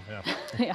But why, considering, well, I guess, all right, if that's for the air assaults, if they're going to get the water from elsewhere. But at least they have some water tenders, remember? And those were brought in, if I'm not mistaken. Yeah, Ventura. Because the Palisades fire and the Eaton fire. Yeah, Ventura County has their own, but certainly the extras that have been brought in. We saw them the other day at it was the Rose Bowl parking lot where they've got the command center over there. Yeah, and I think there was something like 140 of them that were brought in to be able to assist. So certainly they'll be able to make good use of those here. Can we talk to Desmond again? Because he's been flying over. And Desmond, can you just, well, there's the picture, but I'm going to let you talk and describe what you can see from your vantage point. I know you said you thought that this could be put out in relatively a short amount of time.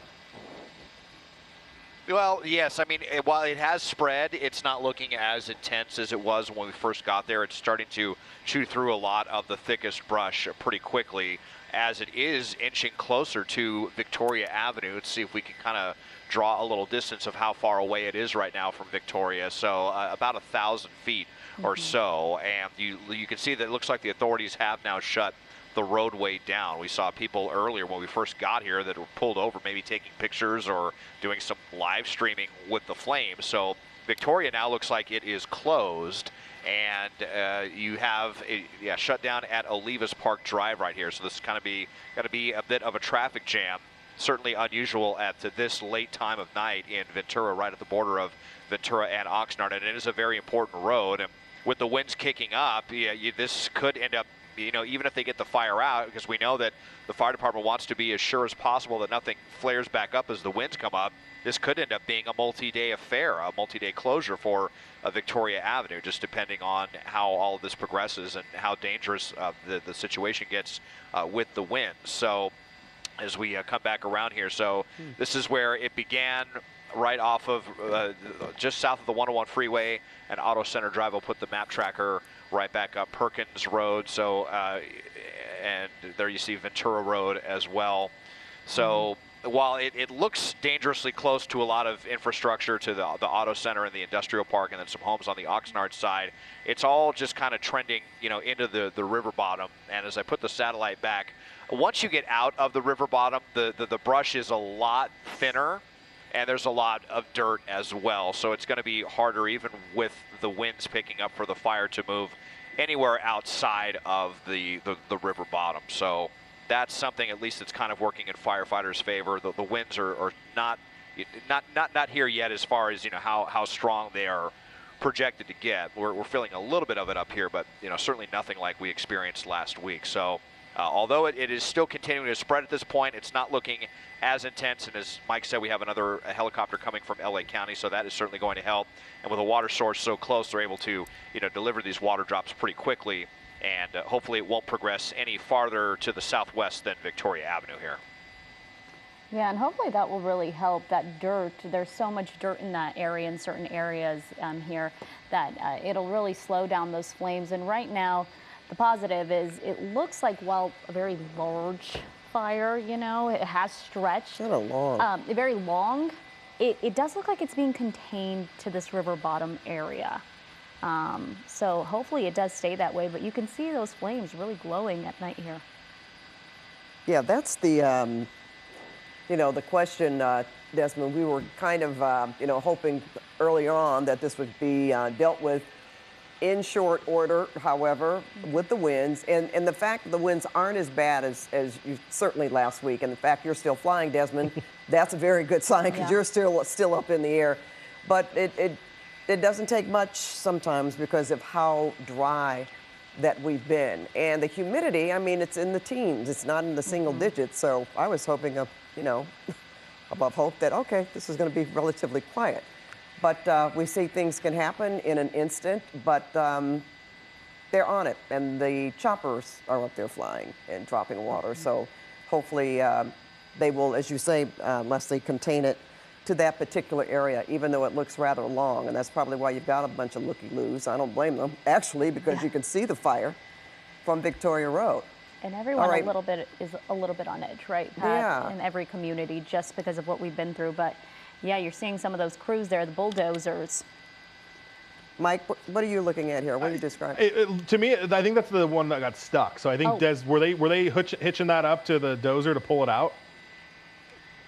Yeah, it kind of looks like it, doesn't it? Yeah, because that thing has some really almost like tank treads on it, that bulldozer. Yeah. So that might actually be what they're doing. So if that's the case, kind of unfortunate having to take that dozer out of service momentarily.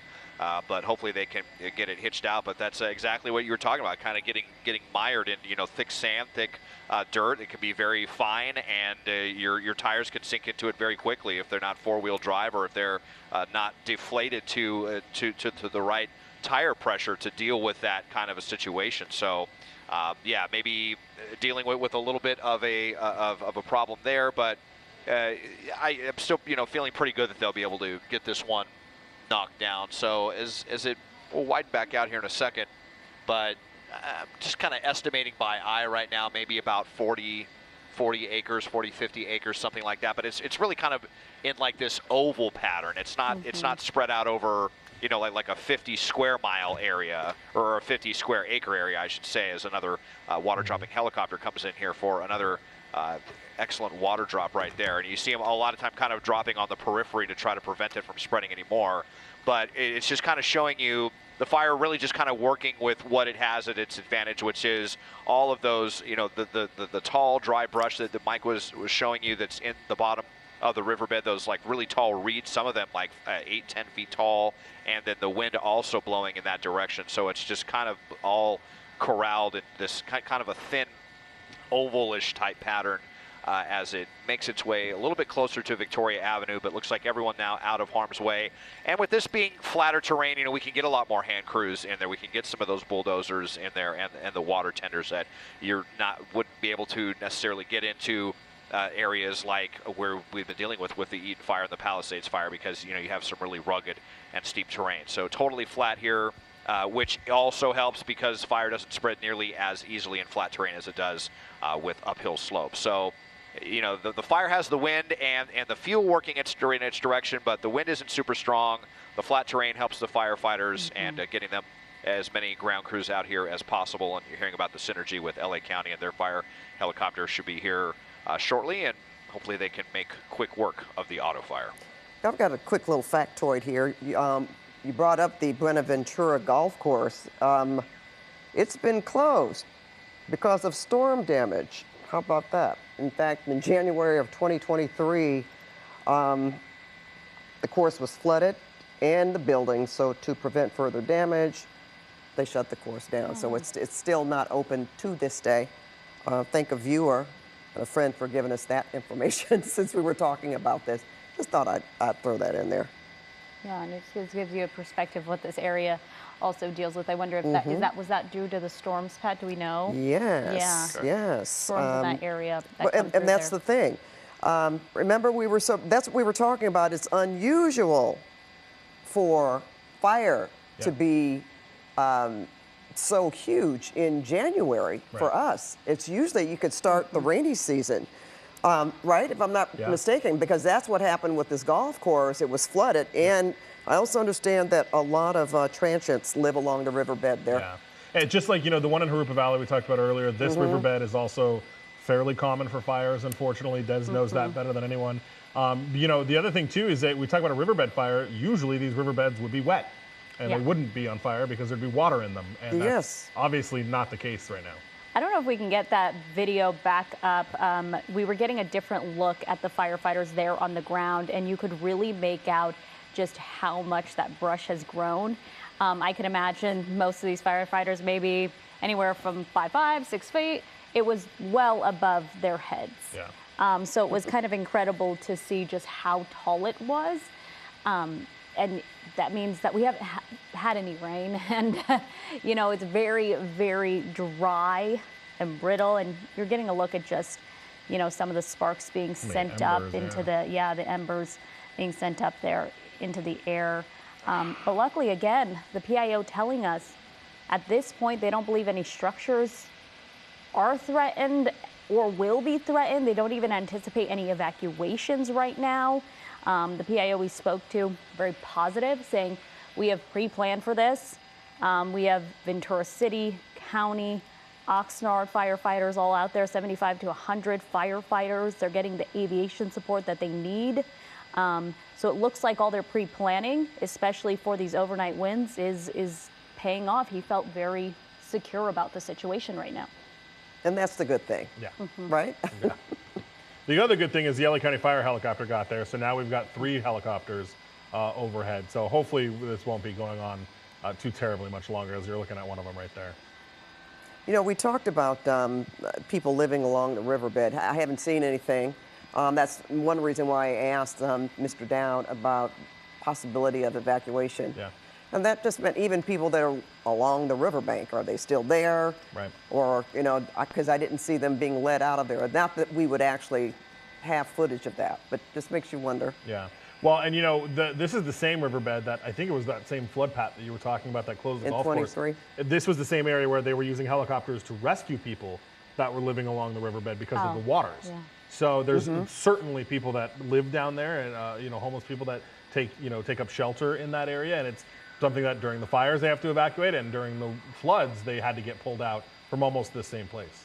And not saying that's what happened, but Right. I mean, you want to stay warm. Yeah. And how do you stay warm? Yep. Right. Yep. Okay. Ev, we want to bring you back in this conversation. Meteorologist Evelyn Taft. Here I am. All righty. Here I am. I know we've got a wall separating us, so sometimes it's we don't always see each other.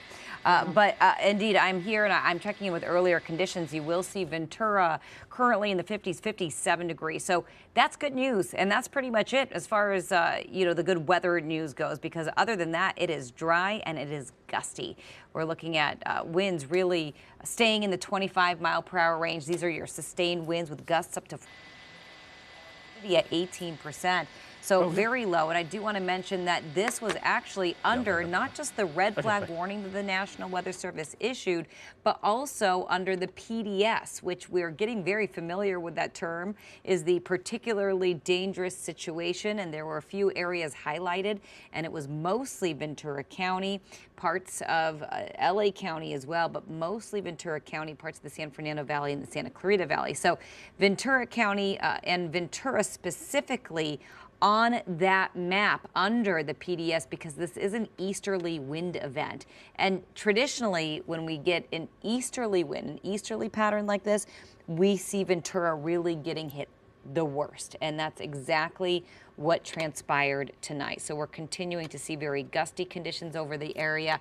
I do want to tell you that over the next few hours, we could get a little bit of a lull in the winds, which is good news for us, but the winds could start to pick up again as we move into the early morning hours. And by early morning, we're talking dawn. That's when things start to peak for us. It's going to be about 4, 5 a.m. where we start to see some serious wind pick up again. Again, we're getting a little bit of a break now. And I'm taking a look at my forecast model right here. And what we use is our hour-by-hour forecast. And I will tell you that we will continue to see quite a bit of, again, strong wind as we move into the 4 a.m. hour. So let's take a closer look at that. And I'm going to take a closer look at that and just relay the information to you as we take a look at the aerials right now in Ventura. I will tell you that as we head into the next few hours here, well, first and foremost, it's going to get a little calmer before it really starts to pick up again in the morning hours. And then by late morning, 10 a.m., 12 p.m., we start to really see that wind howl, especially through Ventura County and other parts of Southern California. I don't want to discount the fact that we're going to see wind in the IE. We're going to see wind in parts of the San Gabriels, but it should be away from at least Eaton Canyon there. But we could possibly see some wind in the LA County mountains, the Antelope Valley. As we continue our wind futurecast right here, the winds will start to diminish a little bit by tomorrow night, but we will still see gusty conditions through parts of Ventura County, and the Ventura County coastal plain will continue to stay windy. By Wednesday morning, yes, more wind, and it could pick up a little bit by late Wednesday, where we start to see more gusts, mostly through Ventura County and parts of the high desert, before things start to really die down for us. But that's not going to be until Wednesday night. And we are here on Monday night. I'm looking at the 10 o'clock reading on Wednesday night. So exactly 2 days from now, we could start to finally see calm conditions for everybody. And it will remain that way through the end of the week, through Thursday, through Friday, even through Saturday. But we've got a ways to go before we get there. We're continuing to track very gusty conditions, especially through Ventura County. We've got that PDS red flag warning, and really it's the highest alert ever issued by the National Weather Service, or the highest alert that the National Weather Service could issue. And it's relatively new. It hasn't been very common. First of all, it's not very common that we even see a PDS issued, but it was only in about 2019, historically speaking, where they started issuing this particular PDS to really differentiate a regular red flag event with really a critical red flag event. And that's what we're looking at here. And again, the areas highlighted in that PDS, Ventura County. So here we have it in Ventura. Other areas we're specifically looking out for, especially with that elevated warning, Santa Clarita Valley tonight, Simi Valley, San Fernando, so really western San Fernando County, and the western Santa Monica Mountains as well. So Ventura was certainly under that warning, and we're seeing that. And here it is coming into fruition, where just one spark, one little fire could spread quickly just because of the sheer wind we're seeing in the area with those 45, 44 mile per hour wind gusts. Other areas of concern tonight, Camarillo, Fillmore, and the I-5 corridor as well as you make your way through the Santa Clarita Valley. So we're continuing to keep all eyes on red flag conditions tonight. We do have that red flag warning now in effect through Wednesday because of strong winds and low humidity. So it's not about temperatures, because temperatures are cool and they're in fact downright cold tonight. For some parts of Southern California, downright freezing. Pretty unbelievable that we even have freeze warnings in effect for the high desert. So wind protected areas particularly cold. I will tell you though, tonight in the mountains, we could continue to see wind gusts between 50 and 70 miles per hour. We could even see wind gusts for the coasts in the valleys between 45 and 60 miles per hour. And this is again, western San Fernando Valley, the Santa Clarita Valley, parts of Ventura County, interior portions of Ventura County, and the coast. We were particularly concerned about Oxnard, communities like Camarillo, of course, still reeling from the fire not too long ago at the end of the year. And on top of that, we're now looking at gusty conditions in Ventura, and not in Ventura County alone, but Ventura particularly. And that is what we're watching right here as that brush fire continues to burn in the Santa Clara River bottom in Ventura County. So really growing by the second here. But of course, we are getting some positive news that there looks like we could make some progress on this, or firefighters could certainly make some progress and making some progress, even though the flames continue to go. And of course, conditions continue to smolder right there as you make your way toward Victoria. So again, we are under extreme fire danger at least through Wednesday at this point. Ventura certainly under the area that we were particularly concerned about, and red flag warnings remain in effect through Wednesday because of these gusty northeasterly conditions and easterly winds. And again, it's this easterly event that really made Ventura County sort of appear the bullseye of tonight. And here we have it, the fire burning currently in Ventura. Pat, Leslie, I'll send it back to you. All right, thanks so much, Ev. We know there's a radio communication tower and a building right there where that fire is burning. Don't think it's on fire right now, but we want to talk to Mike Rogers. Do you know any information about that? Yeah, Des and I were talking about that before we came on the air. We think it's just a kind of a local radio station tower. We don't think that's any critical communications or infrastructure. Des, have you seen it? I haven't seen it on fire. I've seen it come right up next to it, but I haven't seen it on fire yet. Have you, Des? No, I have not seen it on fire. I'm going to try to find it here. I'm going to put it in the center of the shot. It may even have been where it pretty close to the possible ignition point is near these radio antennas as well. And there was like a little shack down here that I saw as well. So who knows? There could have been some kind of malfunction with that as well. Just another possibility of how all this started. But we're getting a really good look at how tall those reeds are that live in the river, and how they're basically all just like giant matches. Because they haven't washed out all of the embers now because of rain. Yeah. And all of the embers that they are whipping up now all over the place. So that's really the main goal, not just getting this fire knocked down, but just making sure that it doesn't spread to any other far-flung areas. There's a lot of very valuable agricultural land just to the west of here along west of Victoria Avenue. So on the other side of the roadway from where this is burning, giving you that wider shot again. And the helicopters here, they're again continuing to make drops for almost every 60 seconds. So definitely starting to see the fire activity lay down a little bit in this area. It's going to burn through most of the fuel it can before it gets to Victoria Avenue, and then I think that's probably about as far as it will be able to go, or certainly my hope anyway. But now you can see there multiple helicopters working this one, so very effective. That bulldozer out there again on the front lines, digging out some lines as well, taking out some flames along the way, and that right there on the western edge of the fire, you can see how that's what they're attacking with that water drop right there. So they're not just going into the golf course either. It looks like they're going to a pad kind of to the southwest of Victoria Avenue here. I'm just looking out the window and watching them going out and doing that operation here as you'll See, I'll be able to show you one of them here as they go out. And as one goes out, another one will hopefully be making its way back in. Yep, right there. So very, very quick turnaround for them.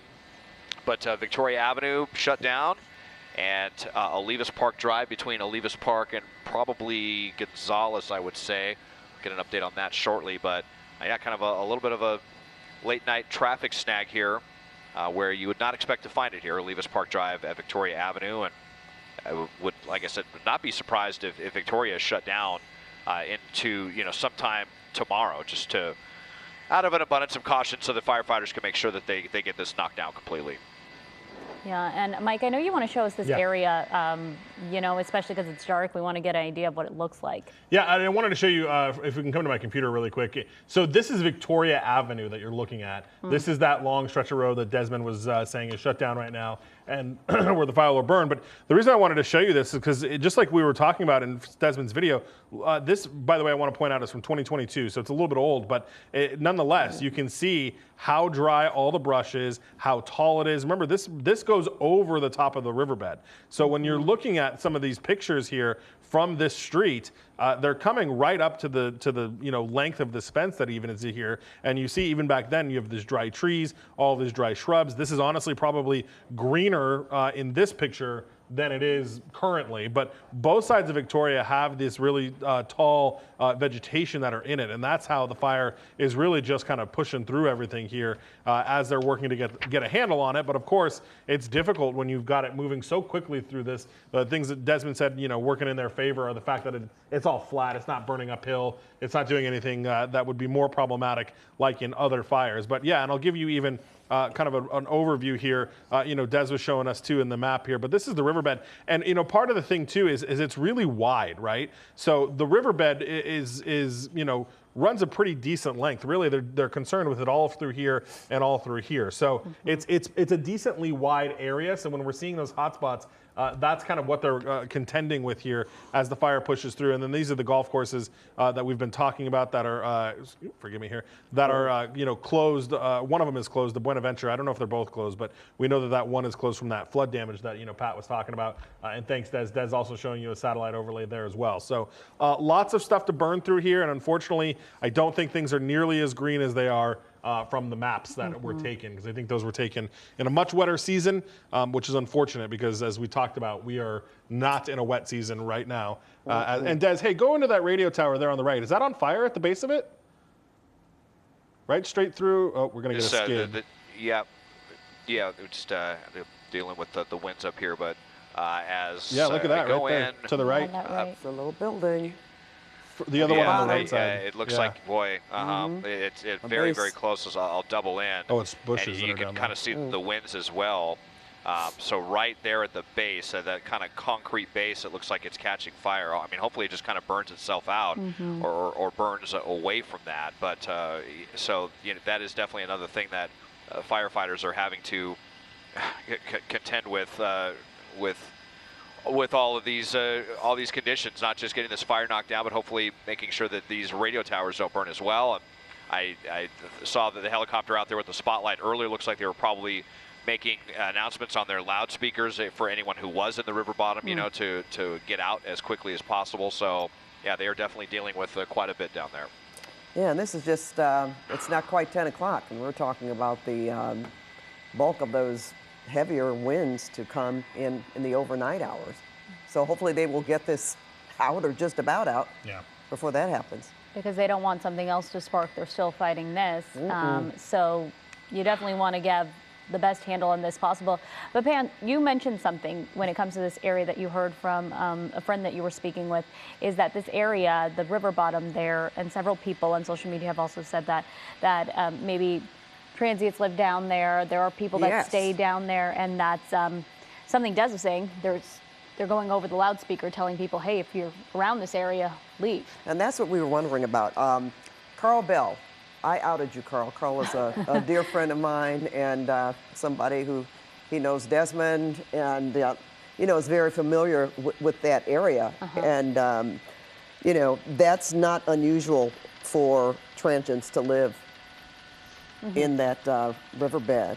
And my goodness, we've had so many issues with you know, unfortunately, our homeless population over the years, that it's not unusual. And of course, when it gets cold at night, we try to stay warm. Now, we don't know for sure if that's what happened here, but we do know that people do populate that area, and it broke out around the riverbed.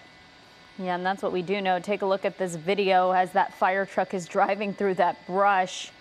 You just get a sense of how tall some of this brush is No, here, that's the picture you were talking about. Yeah, and you can see the firefighter compared to the tallness of some of this area and the brush in this area, and just barely any of it is green. That brush would be blown out to sea, but you know, or washed out to sea with the rain. But since we haven't had it, that's why it's so tall, and just makes for right conditions for something like this to happen. As you say, it can only take a spark, and with the wind, though, that just makes it even worse. And that has been the concern for so many people, right? Because we saw these two fires, the Eaton fire, the Palisades fire, and the embers, how much they traveled because of the wind. In this case, again, the PIO for Ventura telling us they don't have any structure threatened right now. They have not issued any evacuations, and they actually don't anticipate that they will have to. And I will tell you, since we've been monitoring this for the last maybe hour and a half here, the situation does look much better. Yes, and we hope that will continue. I do want to give a couple of websites that Andrew Dow gave us for people that live in the area if they're concerned, to go to vcfd.org for alerts, and vcalert.org. That I should be able to tell you if there are any evacuations or exactly what's going on or what residents should be concerned about. But he said at that time, and that's been about, what, almost a half hour ago, that they didn't have any evacuation warnings in effect. Yeah, Mike, are you hearing anything? I know you're listening to Scanners. Has the situation changed, progressed at all on your end? Yeah, not anything more significant than kind of what we've been talking about. And I can show you here, if we put my computer back in an inset, I can show you where they're focused on. And, you know, Des has been showing it too. But these are the 3 helicopters that are fighting the fire. This is the Colson ship, and these are the Ventura County ship, and that's the LA County ship. And so, you know, we keep watching them, and you can tell a lot by where they're concerned about, by where they're flying, right? So if you look at all 3 helicopters, all 3 have been primarily focusing on that area of the riverbed right near Victoria, where on the left side of your screen, you're looking at a drop or a helicopter that's right there in Desmond's shot. So, you know, this is the ponds of the golf course, the River Ridge Golf Club that we were talking about. The one to the north here is that other golf course, Pat, that we were talking about is closed, the Buenaventura. So they're really coming in here, and they're hitting that same spot over and over again. And there's one on the left side of your screen that just did another drop there that Des is looking at. So, you know, they're making good progress here. These 3 are hitting this really hard, and they'll continue to do that. The good news, though, is, look, even if it burns, you know, more to the west as it is, you know, Des is pretty confident, and looks like the way they're doing it too, that it'll stop here at Victoria. But even if it were to go across Victoria, I mean, this is all very open, right? There's no houses in the way. There's no buildings in the way. In order for it to really hit anything that we would be more concerned about, it'd have to burn through this golf course and this golf course, which, by the way, we had heard that this golf course was turning on their sprinklers just to help saturate the ground, which is great news, because even if it burns for some reason through the brush there, you would have to get through the golf course before it got to any of these homes that are further to the south. And same thing Des was talking about, to the north is the Buenaventura Golf Club, and even still it'd have to get through there, and then you have commercial businesses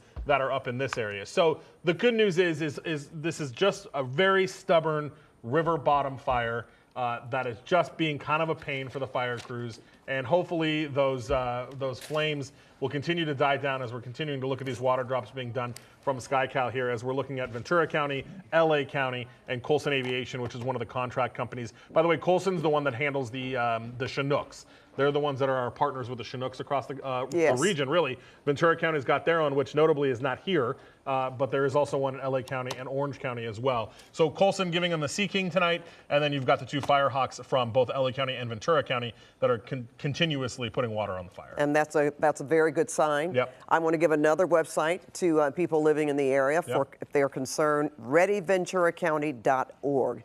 That's for Ventura County alerts, readyventuracounty.org. And we're just saying that because, you know, all this week, really, we've been telling people ready, set, go. And basically, no matter where you live in Southern California right now, considering these winds and the dry conditions and what we've seen. So just as a precaution, if you have any concerns, that will certainly help in terms of what you should do. Right now, we don't have any alerts, but that's another resource that viewers that live in that area can go to get more information and to feel even more secure. Yeah, and I got to tell you, you know, I look at those platforms, Ready Ventura, all the time. Ventura County's got one of the most robust emergency websites really around. They do a really good job of putting a lot of information, a lot of mapping, a lot of very quick information about evacuations. They're a very robust kind of agency when it comes to these emergency alerts and these fires. So yeah, certainly a great place to go, as Pat was mentioning. And as Desmond is looking at the video here, you do see some of these really tall flame lengths, which is something we've continuously seen as it works into these patches. And I think if we look right behind the flame there, I think that's a dozer that's pushing through. So that's certainly good news to see that flashing light. Yeah, right there. I think that's either a dozer or a brush truck. I think it's a dozer that's pushing through there, which is good news to see, because we want them to be able to kind of snuff out the fire there using those dozers and being able to move the dirt around and the sand around and everything like that to really build those containment lines. And again, it's good news that it is burning in a river bottom. It's stubborn, but not a lot of places for it to go. You know, the topography is pretty known to the fire crews, right? They know where the river bottom lays. They know where the fire is going to move. There's not a lot of topography for it to be able to chew up really quickly. So the good news is those fire crews, while it is problematic and it has been very stubborn for them, hopefully it will continue to just kind of burn itself out, be contained within the river bottom. Those 3 aircraft that they've got working, actually they've added a 4th aircraft, which is even better news. So the Chinook, the one that's actually on loan from Northern California, from Red Bluff, California, is now down here also. So we've got the Chinook, the 2 Firehawks, and the Colson Sea King, which definitely, that is a lot of water, air power up there to be able to get this thing under control. And hopefully that thing will continue to be able to work its way through here as fire crews have the hands on the ground, and the water dropping helicopters, now 4 of them, including the Chinook, which we know has a really incredible amount of water that it can drop on those fires. And we were watching as they were also burning very close to a radio tower. I've gotten a couple of emails from people that were saying they know what those radio towers are there. We reached out to one of them, try to see if they've got any damage to the radio towers. We saw some brush burning right at the top of it as we approached the 10 o'clock hour. All right. This is breaking news right now on KCAL News at 10. A brush fire burning in Ventura. And Desmond Shaw is live over the scene in SkyCal. We're going to talk to Des in just a minute, but first, Jeff Todd live on the scene for us. Jeff?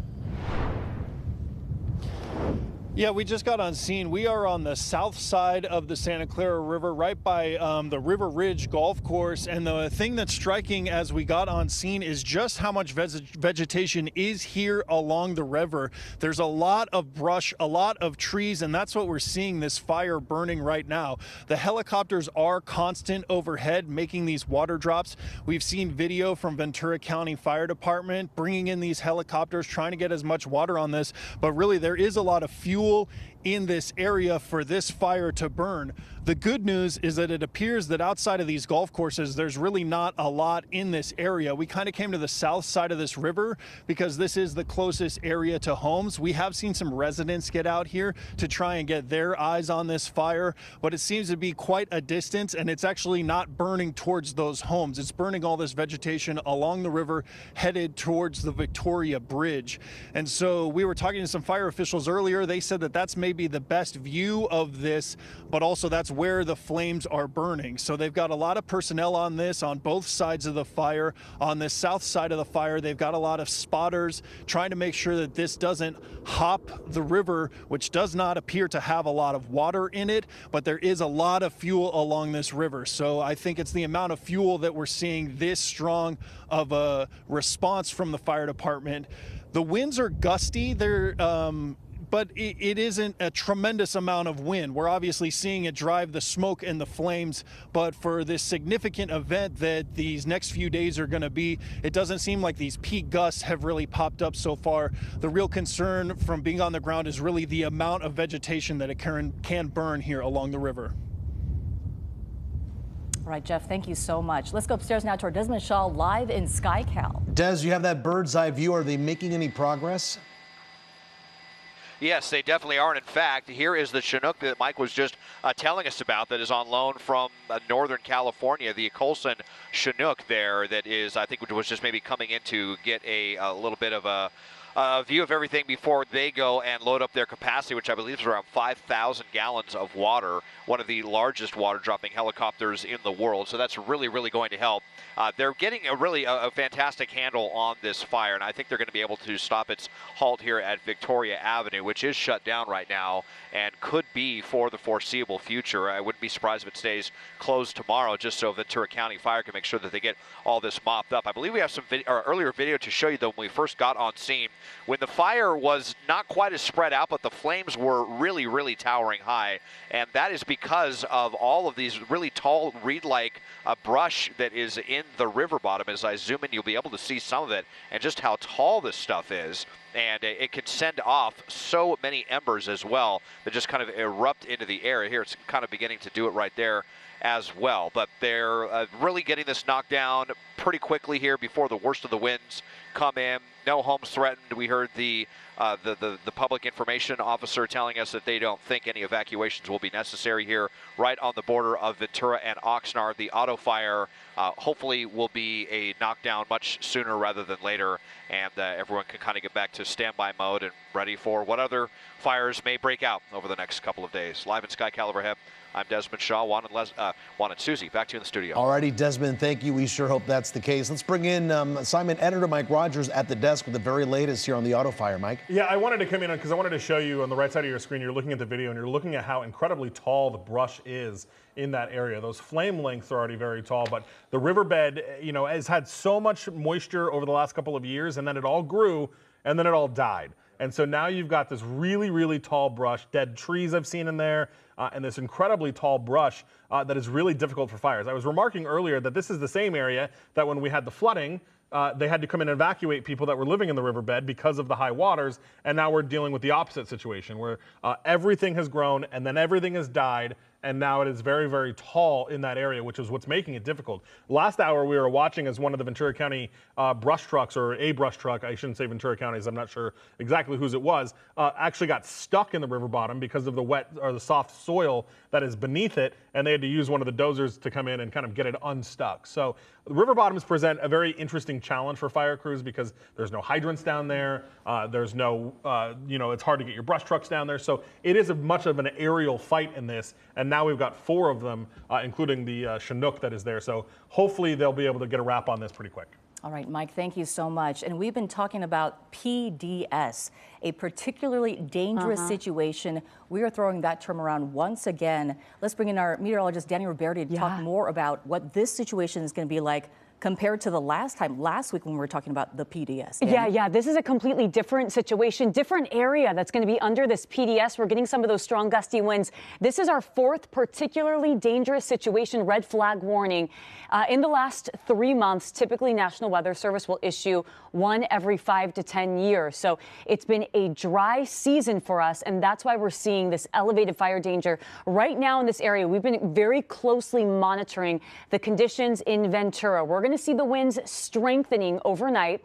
Right now, though, Ventura County has been getting hit with the strongest winds. I mean, we have been seeing gusts between 30 to 40 miles per hour, specifically right here where the auto fire is burning. We have gusts coming out of the northeast around 40 miles per hour, a little less than what we saw an hour ago when the fire started. But we do have sustained winds, northeasterly winds, 22 miles per hour. So this is the situation right now. it is just so dry out there across all of Southern California.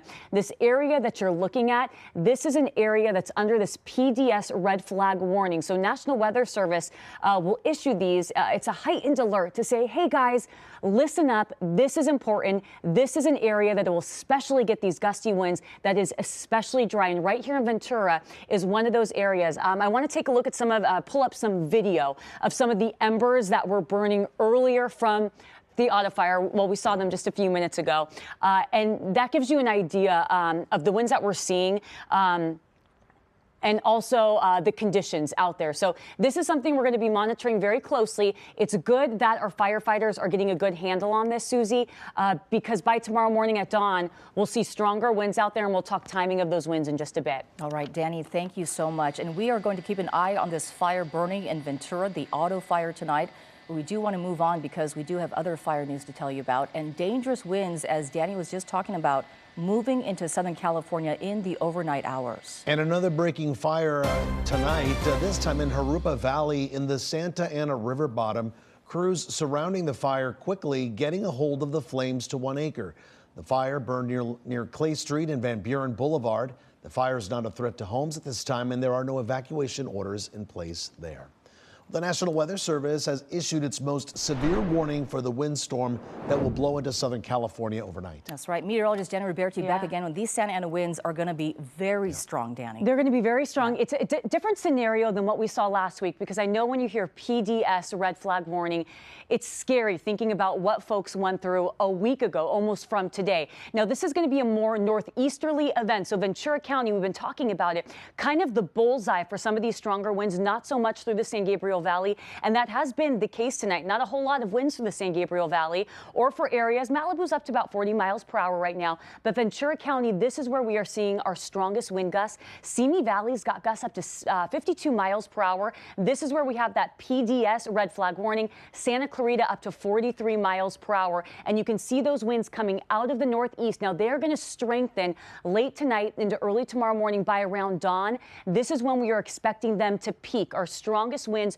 tomorrow starting at dawn through late morning, all the way into Wednesdays, when we're going to see gusts between 50 to 70 miles per hour. So this area shaded in pink, this is going to be the concern for fires to start. If they do start, they could spread very, very quickly under the conditions that we see, very dry and very windy. Coming up, we'll talk more about this PDS red flag warning, but I also want to walk you through hour by hour when the strongest winds ramp up and what communities will see that. Will keep you prepared in your next weather. Susie? Danny. And now to the destructive and deadly Eaton and Palisades fires burn zones where people are bracing for those winds to blow in. Our Lori Perez and Christina Fan are talking with residents and with firefighters. Lori, let's start with you live in Altadena. Yeah, listen, that forecast and that fire in Ventura County are no doubt putting people where we are on edge, especially in this area where there has already been so much devastation. We're here on Mariposa Street in Altadena, just leveled by the Eaton fire in the last few days. Tonight, you can see utility crews are working to reach and repair the gas and power lines, all part of the strategy to keep these neighborhoods as safe as possible, especially with that threat of gusty winds overnight that Danny was just talking about.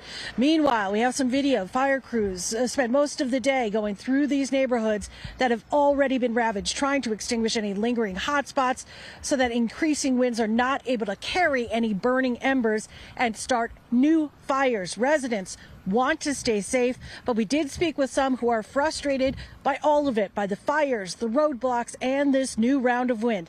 Charles Ludd and his 88-year-old grandmother spent hours trying to get back to her house that was destroyed, a beloved home that has been in the family since 1938. They are feeling defeated. But if they can tell us when, I mean, it's going to be windy. This is the winter in California. It's going to be windy. There'll be winds next week. But when are we going to have the opportunity to get up? And we don't have that information. Look what they have. Look. The candelabra that was in there. Oh my gosh.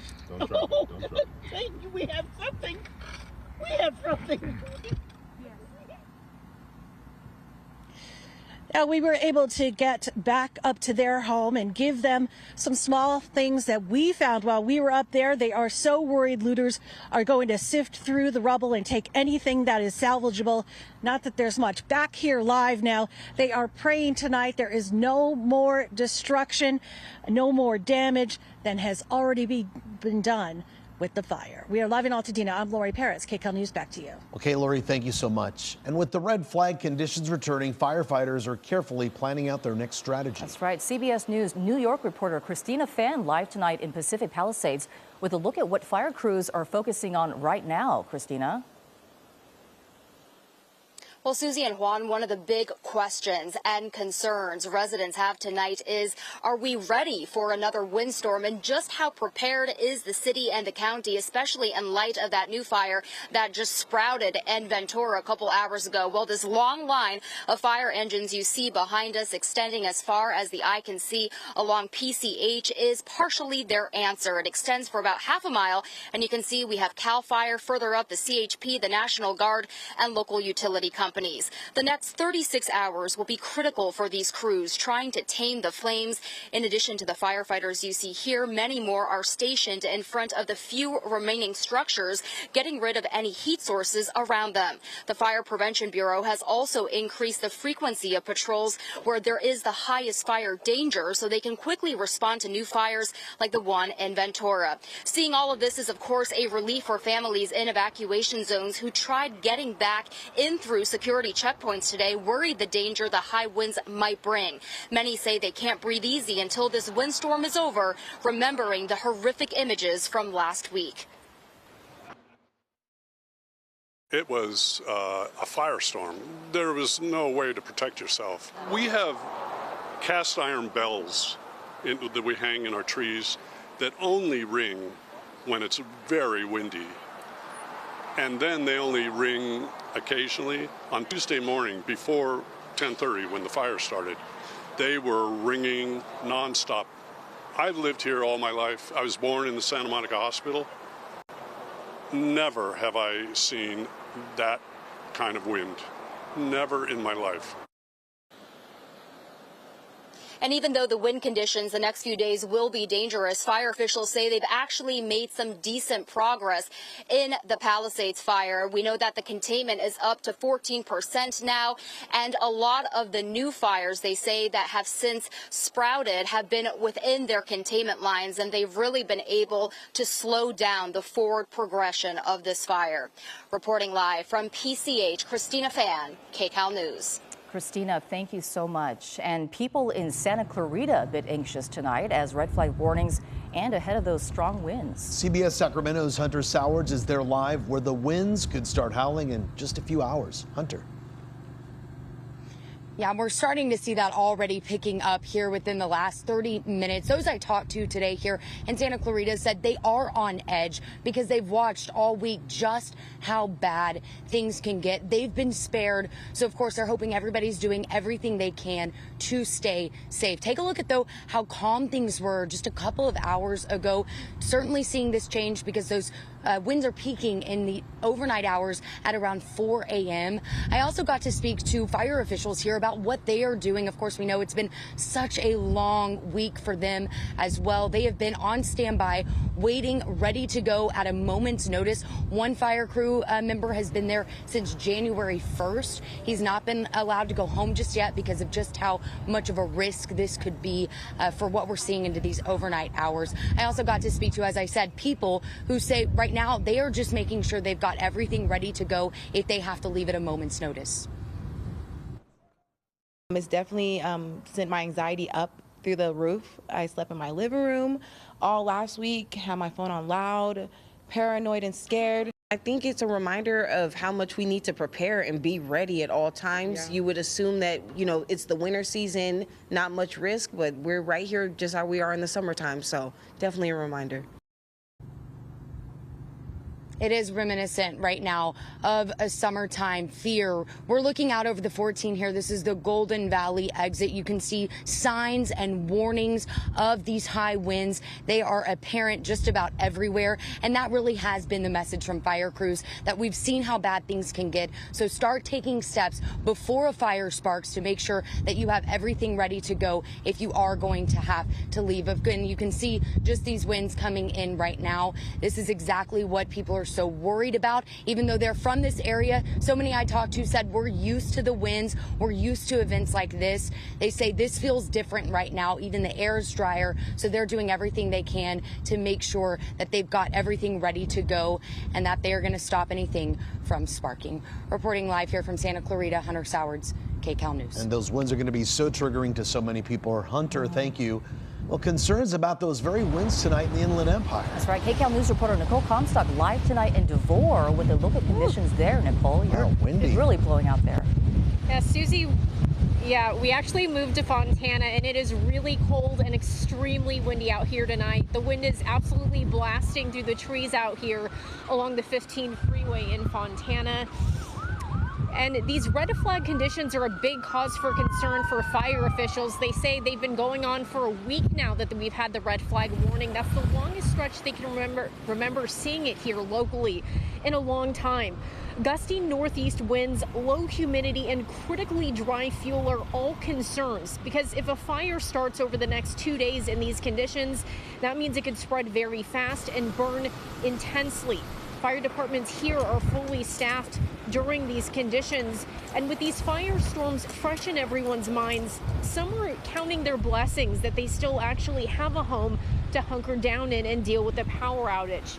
SoCal Edison has already implemented public safety power shutoffs to over 58,000 people in our 6 local counties, and nearly 485,000 more people are on a watch list to potentially have their power turned out too.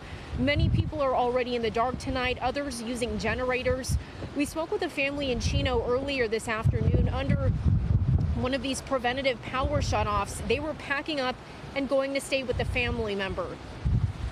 I appreciate it. We are very fortunate to have our home and be in a place where luckily there aren't fires near us right now. So I do appreciate the precautions and would rather that. Yes, luckily we have a 1-year-old, so we're gonna head over to my parents' house, and so that way she has power, somewhere to play, somewhere safe.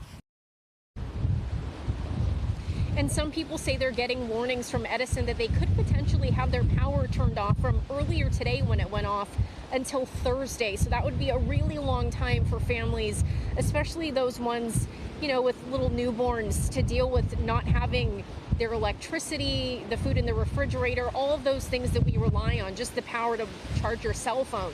So officials say now is really the time to make sure you have all your essentials ready to go, at least a flashlight, at least a full tank of gas in your car, because again, if you have one of these massive power outages in your neighborhood, the gas pumps could go offline as well.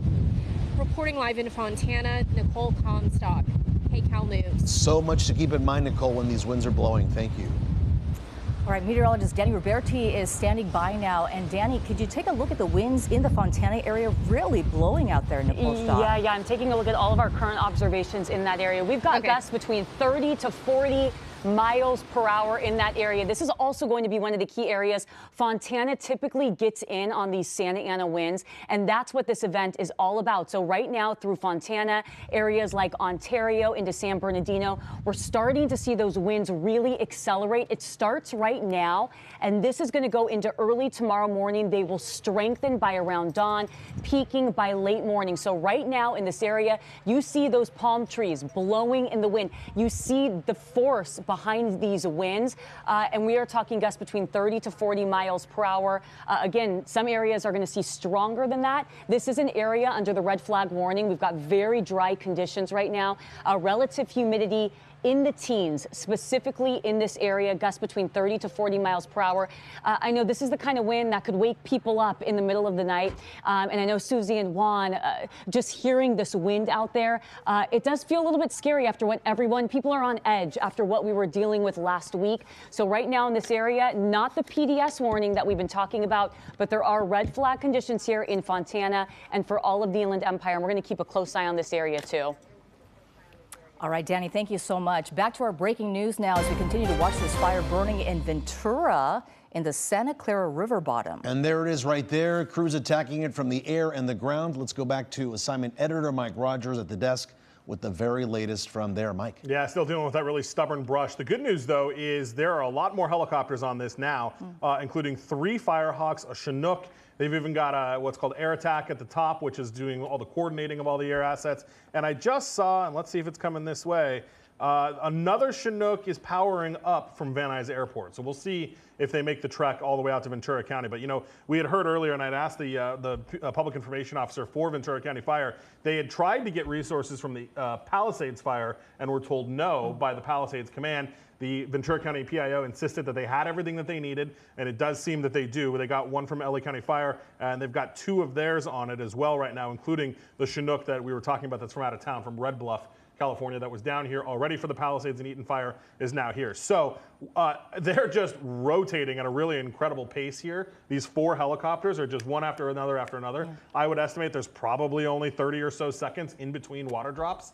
So really a lot of intense work that's being done down there. I just don't expect this fire to burst into anything more than what it is, which is a very stubborn fire at the bottom of a riverbed. And those intense water drops that we saw this weekend, Mike, near the Vanderbilt Canyon really helped keep it contained away from those homes. So that's the real winner here. And we are seeing it, airdrop after airdrop of water here right there along the riverbed, yeah, Susie. And the good news tonight, no structures are threatened and no evacuation orders have been announced so far as we take a live look at the brush fire burning in the Santa Clara River bottom right now. We'll keep an eye on this and bring you the very latest throughout the hour here on KCAL News at 10.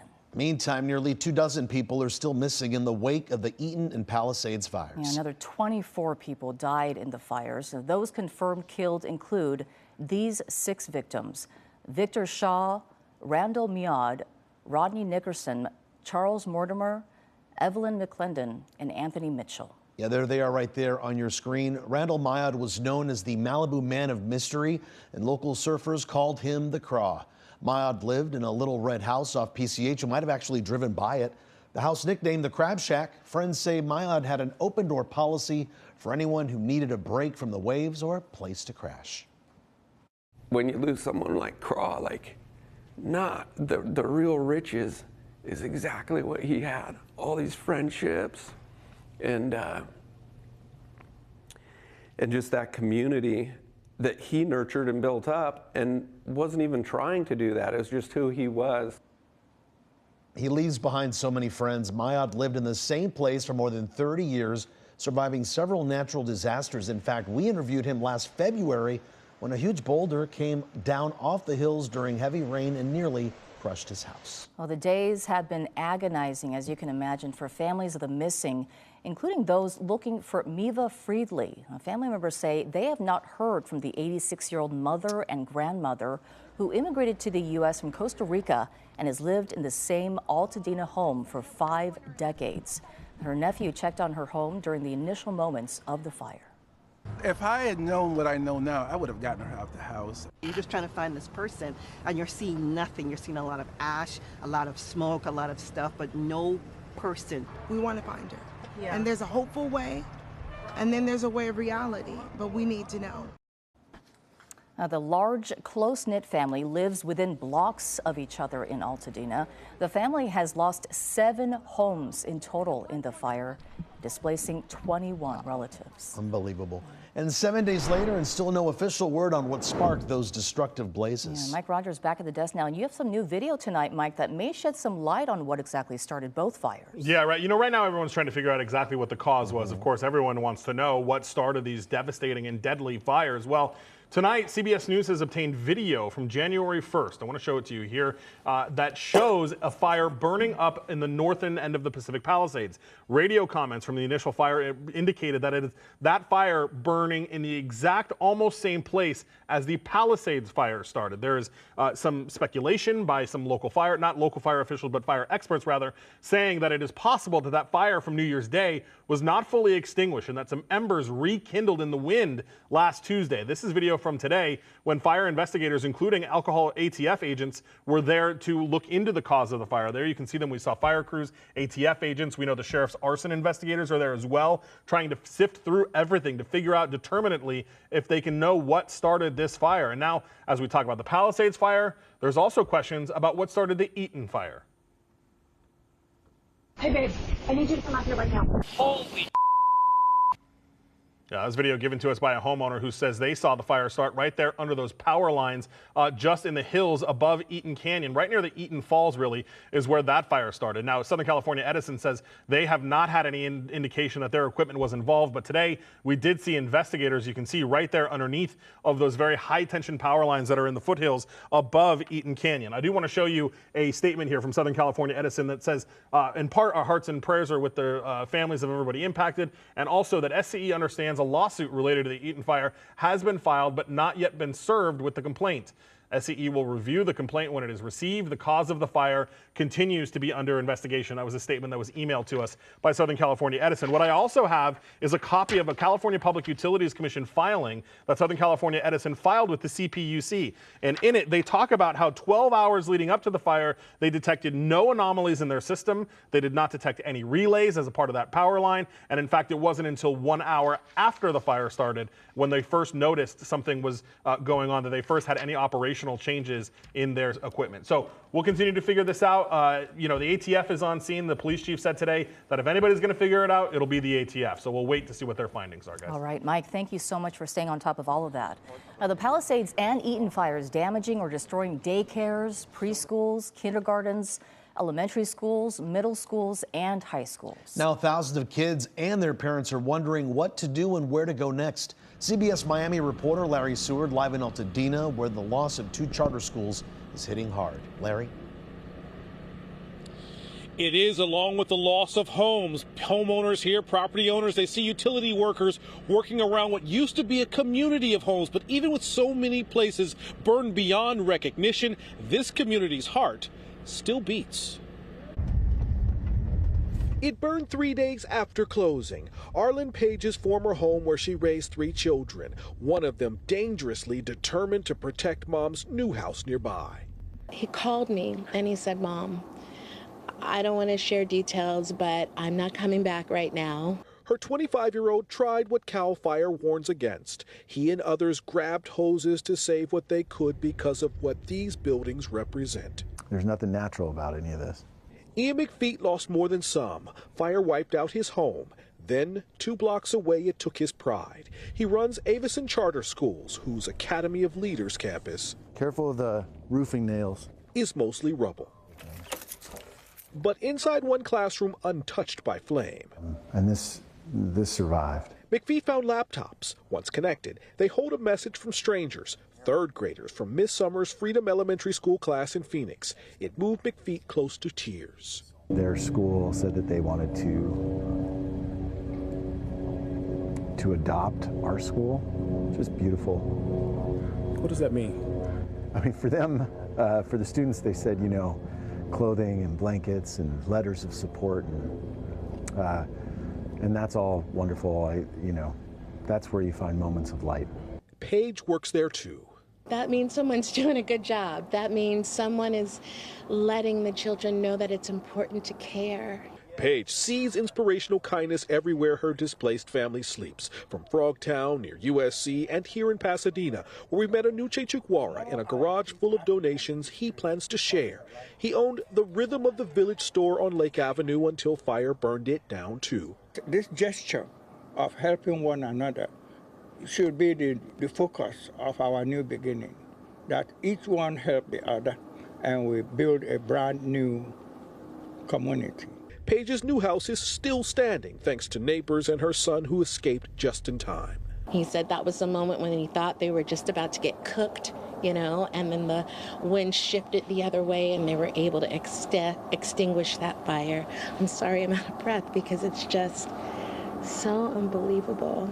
So too is the support giving her boss and their community hope. Tonight, Avison Charter Schools leaders plan to pull together their students and their staff on Wednesday for a meeting that they say will be the first step toward healing.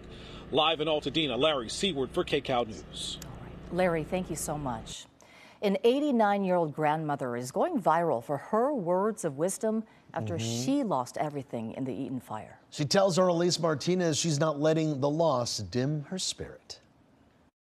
I have not cried. I won't allow myself to. Ruth Judkins turns 90 next month, and now she has to start all over after losing her home of nearly 50 years in the Eaton fire. That's your washer dryer. Judkins hadn't seen the extent of the damage until we showed her some of the images that we captured for her. If I decide I want even less, fine, but I know I won't decide I want more. Judkins' words of wisdom have been a source of comfort for many after her granddaughter posted this video online. Oh, I'm going to be changing my life and simplifying it because I don't need all this stuff. That video has racked up nearly 3 million views thanks to her less is more attitude. I have 2 closets full of clothes. I don't need all that. I used to have like 4 sets of dishes, dinner dishes. I don't need that. Come on, Louie, let's go. Judkins says at nearly 90, she didn't expect to live that much longer.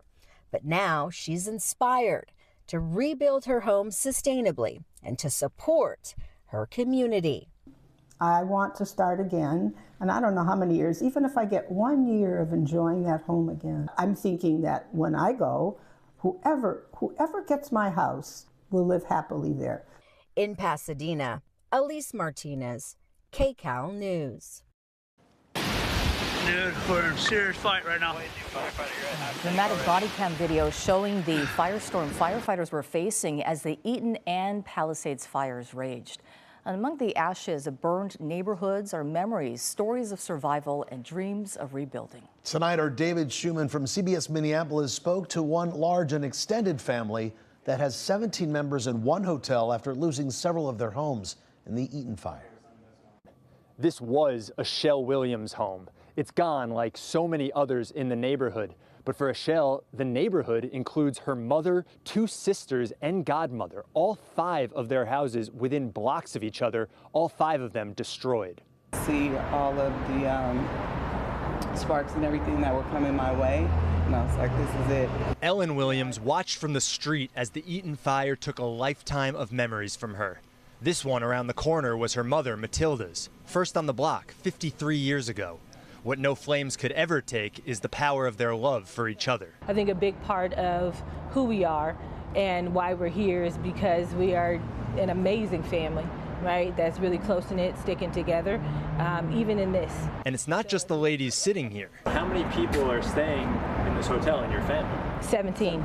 17. 17 of us, 4 dogs and 1 parrot. And 2 cats. Oh, who has cats? Hey! Oh, God. Oh, and 2 cats. Sorry. The family says they're finding whatever joy there is in the midst of their tragedy, crying when it's time to cry, but laughing a whole lot more. I think I'm the more of the emotional wreck, and I actually have a house, but I'm so happy that I have my family here because they're seeing me and they're like, hi, don't do it. No tears, no tears, no tears. People want us to be really, really sad, and we are inside, but I mean, we're okay, right? We're okay. We really are, we're okay. Where they're staying, the Hotel Mariposa in Studio City, helps. Their grandmother's symbol was a white butterfly. Look around. Every single thing in this hotel is a butterfly, and they're all white. And that was confirmation that I was in the right place. The Williams story in Altadena isn't over. They plan to rebuild everything. That's my home. That's where I grew up. You know, all my memories are there, my grandmother. As they put it, Dina Strong. Ashell is a therapist already back at work to be there for her patients, and she says you have to guard your heart when you're taking in all of this damage. Good advice. In Altadena, I'm David Schumann, KCAL News. And KCAL cares about the fire victims. We're partnering with the Red Cross to assist those in need. If you're able to help, please go to redcross.org/KCAL. And good evening, everyone. The strong winds are back here in Southern California, and we are tracking them hour by hour. This is a look at tomorrow. We'll see the strongest winds moving through around dawn to late morning into Tuesday afternoon. We're talking about red flag warnings and critical fire danger here in Southern California. So we are going to walk you through hour by hour what communities will see the strongest winds and when we finally get past this next Santa Ana wind event that's coming up in your next weather.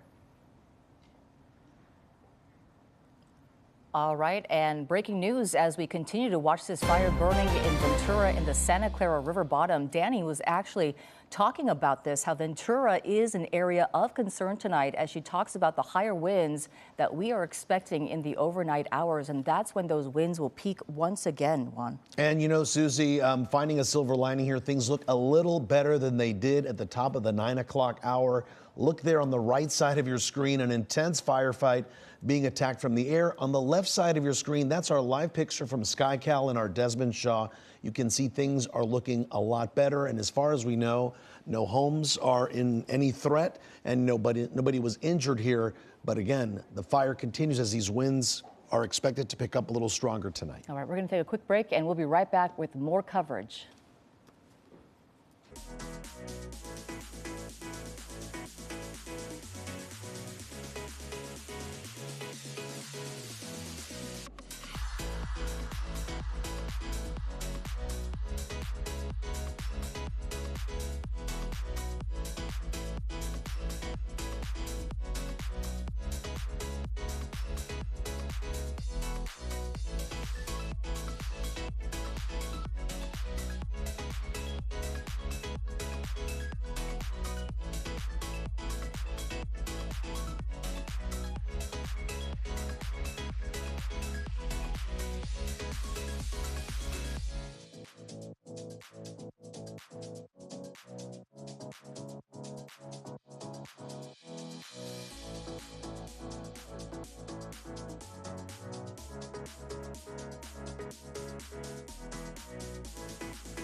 Right, so the big weather story right now, of course, the winds picking up overnight. Danny predicting that this might be around the 3 o'clock, 4 o'clock hour, Danny? Yeah, into tomorrow morning. That's exactly right. We're going to start to see those winds strengthening. And then that's going to be the case really starting tomorrow morning all the way into Wednesday. I want to give you guys a look at the embers. This was from the auto fire. We've been talking about it. That started just a few hours ago.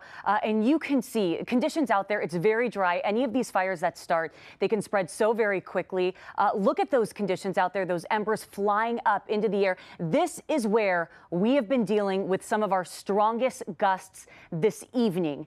So what we're seeing right now, I want to bring you back and show you the current conditions out there in Ventura, where they are seeing the auto fire burning, this quick moving brush fire. And yes, firefighters are doing such a wonderful job out there. But this is the kind of condition that we're going to be dealing with over the next 24 to 48 hours. Gust out there around 40 miles per hour. Let me give you a look at those conditions, 39 to 40 miles per hour. And then we're also dealing dealing with sustained winds coming out of the northeast, about 22 miles per hour. Another big piece of this, and we know this, we've been talking about it, things are so incredibly dry. This area is under that PDS red flag warning. We're going to talk about it, but let's take a look at our current winds here in Southern California. We're actually in a little bit of a lull right now, and then they're going to accelerate tonight into early tomorrow morning. But this is a different story compared to last week when we had that destructive windstorm moving through. We're dealing with gusty winds, but it's a little bit more localized and focused on those areas that are prone to the Santa Ana winds. 52 mile per hour gusts through Simi Valley, 43 mile per hour gusts through Santa Clarita, and where Nicole Comstock is right now in Fontana, we're looking at gusts between 30 to 40 miles per hour. Ontario up to 36 miles per hour. So this is going to be another spot that gets in on these howling winds going into tonight. So this is what we've been talking about, this PDS red flag warning. So we are issuing, not we, National Weather Services, the fourth one in 3 months. And just to give you an idea of how rare this is really issued once every 5 to 10 years. We're seeing it go in effect again tomorrow, starting at 4 o'clock in the morning, and we are going to be with you every step of the way. This is going to be for the San Gabriel Mountains, and you can see the bullseye. It's going to be Ventura County with this one. Let's talk about that PDS warning. When National Weather Service issues this, this is their highest alert. This is them saying, we want to make sure you are prepared. We want to make sure that you are paying attention because it is so dry and it's so windy. Santa Clarita, Simi Valley, San Fernando, that also includes Ventura, where the auto fire is burning, and then also Camarillo over into Fillmore. We're talking gusts for our valleys between 45 to 60 miles per hour in this high wind warning. And then up in the mountains, our strongest gusts, 50 to 70 miles per hour. Let's talk timing of the winds. I want to zoom you into a couple different areas. So late tonight into early tomorrow morning, this is when the winds strengthen, and you can see they become a little bit more widespread. This is late morning, strongest winds up through the San Gabriel Mountains. And then you can also see right there along the 5 in Santa Clarita, gusts between 20 to 30 miles per hour, strengthening by Tuesday afternoon with those darker rust oranges and reds, a little lull Tuesday evening, and then they pick back up Wednesday afternoon in the Inland Empire, really focused on Ventura County. We are going to see consistent gusty winds, and then finally, once we get to Thursday, this is when we're finally going to start to see these winds dying down. So the focus for the strongest winds, it's tonight, it's tomorrow, and then it's again on Wednesday. Temperatures warming over the next couple of days, and then finally it's cooler by Thursday into Friday, Saturday. I know we're not looking at rain, but we're going to see onshore flow that's going to help our relative humidity. That's huge. Valleys windy Tuesday and Wednesday. That's going to be the case also in the Inland Empire. In the 60s, wind advisories and high wind warnings with us through at least Wednesday. So Susie and Juan, we are going to be with you every step of the way tracking these winds. But again, the focus tonight, Tuesday, and also Wednesday. All right, Danny, thank you so much. And be sure to stay with KCAL News throughout the night for continuing coverage on the wind and fire danger. And don't forget, you can also find information on resources for evacuees on kcalnews.com. Also, keep in mind to tune into KCAL News Mornings starting at 4 a.m. tomorrow for the very latest on all the fires burning here in SoCal. And thanks for watching KCAL News at 10. Our next newscast and the latest on the fires is coming up at 11 on CBS. That's over on Channel 2. Jamie Maggio, the Southern California wildfires, also a big story in sports. Huh? It sure was. It definitely impacted the schedules for our local teams. Coming up on Sports Central, whether it was SoFi Stadium or Arizona, there was no stopping the Rams tonight, who put on a performance that was the definition of LA strong. Plus, the Lakers back in action with one legend joining his Showtime teammates in the rafters. It's all next on Sports Central.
You're watching Sports Central on KCAL Los Angeles, sponsored by Morongo Casino Resort and Spa. Welcome, everyone, into Sports Central. It is good to be here tonight. I'm Jamie Maggio, and we're going to begin with the Rams taking on the Vikings in the NFC wild card. Smoke could be seen getting closer to the Rams facility in Woodland Hills while the team was practicing this week, and then the decision was made to move the game to Arizona. Well, tonight they tried to end the tumultuous week with a wild card win. So plenty of Rams fans did make the trek, with the team organizing dozens of buses to make the drive out this morning. Puka Nacua and Matthew Stafford repping LAFD shirts pregame, and they wasted no time getting on the scoreboard in this matchup. Opening drive, Stafford rolls out, and he's going to find Kyron Williams for the touchdown. Kyron donating the $25,000 he earned for being nominated Walter Payton Award for the LAFD. Now, second quarter, Vikings trailing 10-3. This was the theme of the night. Sam Darnold getting pressured, simply not knowing what to do. Jared Verse recovers the fumble. He's going to take this one all the way. Scoop and score. Look at Verse taking flight. Suddenly it's 17-3. Look at that. Nice. And Minnesota's on the break. Now, just before the half, Vikings looking for a spark on 4th and 2 from midfield. Darnold is dropped. The Rams had him. The Rams defense haven't seen ghosts all night long. LA capitalizing with 7 right before halftime. They score 24 points in the half. They never look back. Vikings not able to do anything on offense. And it was the same story here in the fourth quarter, a 3-score game. But how about the Rams defense? They tie a playoff record with 9 sacks, adding 2 turnovers, and they'll need to carry that into Philly next week against their running attack. And after just an awful week, the Rams rally behind their fans. They'll take on the Eagles Sunday in the divisional round. 27-9, the final score. With everything that's gone on with our community, everything that these guys have gone through, I thought they epitomized and they represented the city the right way. You talk about sports offering a platform for people to come together, offer a little bit of temporary relief, and I thought the way that our team competed tonight was what it looked like. There was definitely every excuse in the book to come out here and be lethargic and you know, woe is me and all that, but we knew, you know, we weren't playing just for us, playing for people back home that needed something to you know, watch and enjoy, and I'm glad we could give that to them.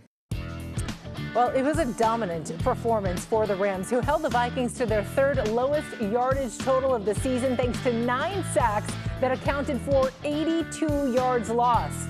The Vikings went just 6 of 17 on 3rd down and 1 of 4 on 4th down. All right, we are going to send it out now to Darren Haynes in Glendale, Arizona. What a big dub for the Rams. Yeah, listen, Jamie, you know that saying when you go to a Rams game, they say, whose house? And everybody responds back saying, Rams house. Well, you know, obviously the devastating news happening in Los Angeles moved the game here to Glendale.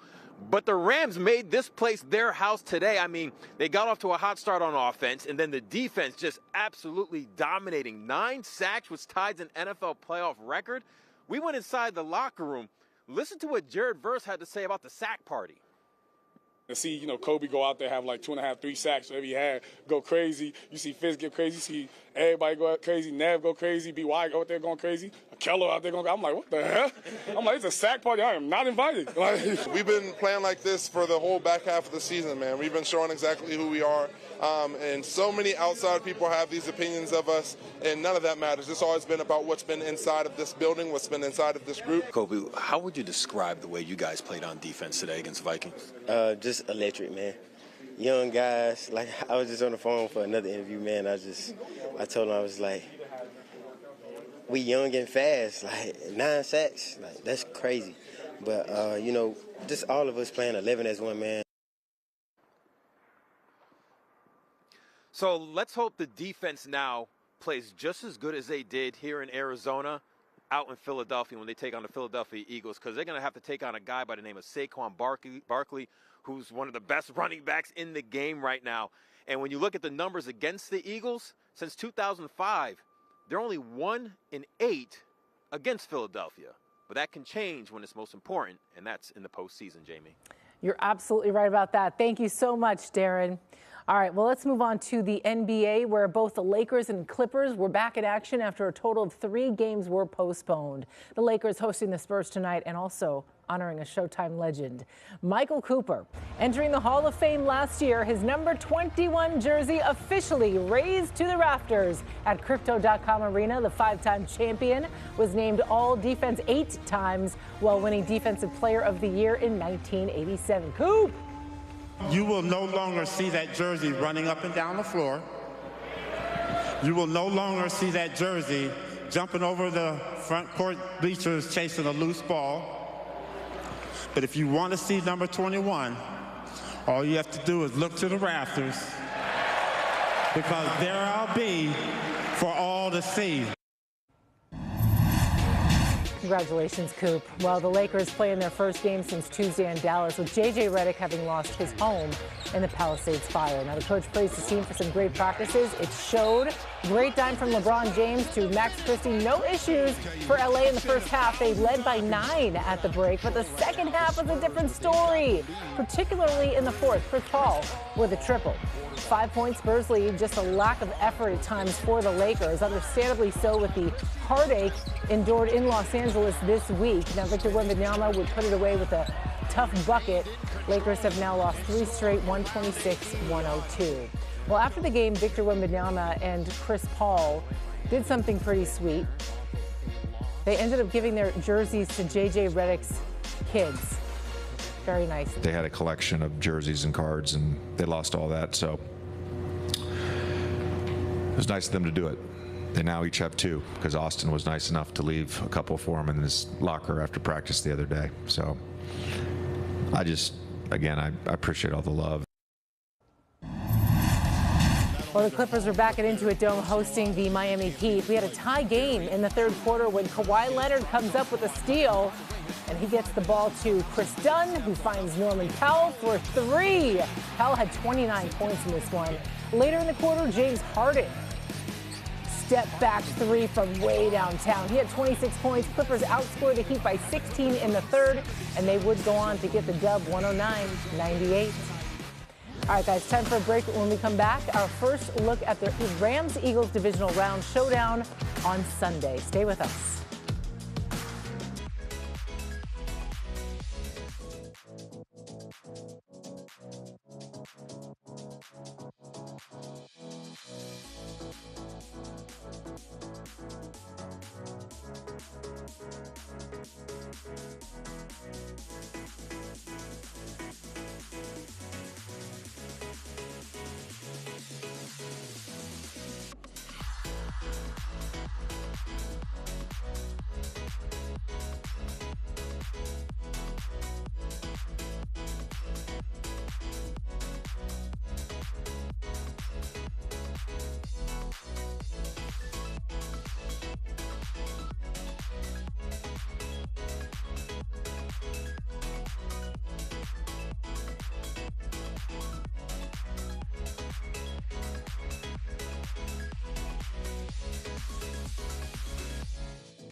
Well, the Rams beat the Vikings 27-19 to advance to the divisional round, where they are going to face the Eagles on Sunday.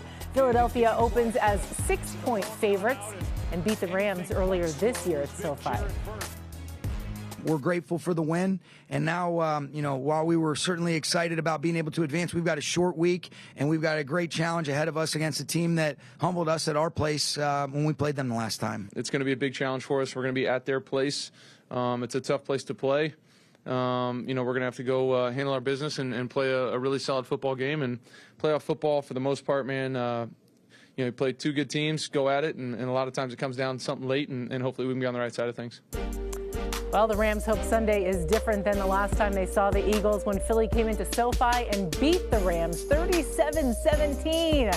Saquon Barkley had 255 of the Eagles' 314 rushing yards. He's a bad, bad man, which was the most rushing yards that the Rams, have allowed since 1980.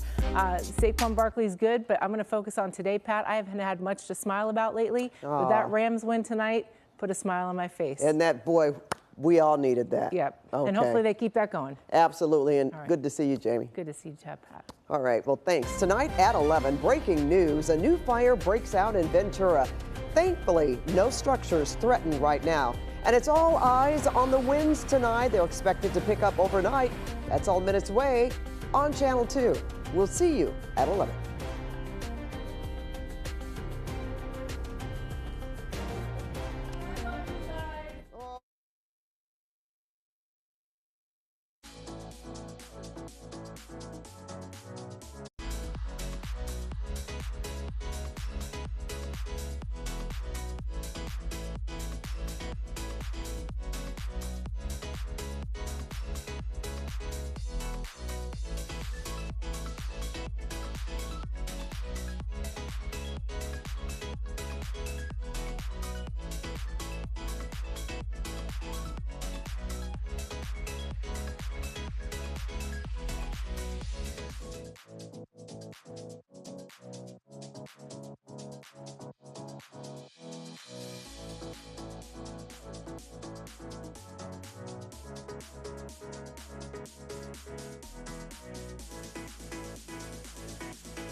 KCAL News, Los Angeles. Breaking news, a new fire in the last couple of hours raising concerns in Ventura. And it comes as another round of dangerous Santa Ana winds blow into parts of Southern California. And we are tracking the Eaton and Palisades firefight and how they're preparing for this next windstorm. Good evening, everyone. Thank you for joining us. I'm Pat Harvey. And I'm Leslie Marin. Well, breaking news, a new fire burning in Ventura. And Jeff Taw from our CBS station in Colorado is live in Ventura now. Jeff, are firefighters making any progress?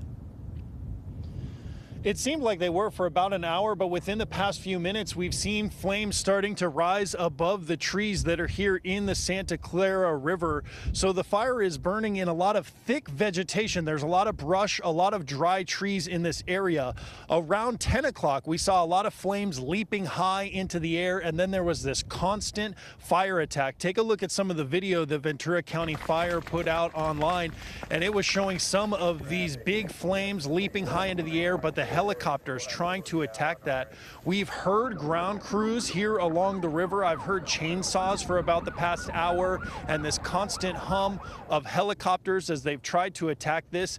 It does seem like much of the fire has been put out, especially on the east side of this fire, but the flames that we're watching are still going towards Victoria Avenue, and that's really where the firefight is concentrating. The real problem is just how much dry vegetation they have down in this river bottom, and that's really where the attack is happening.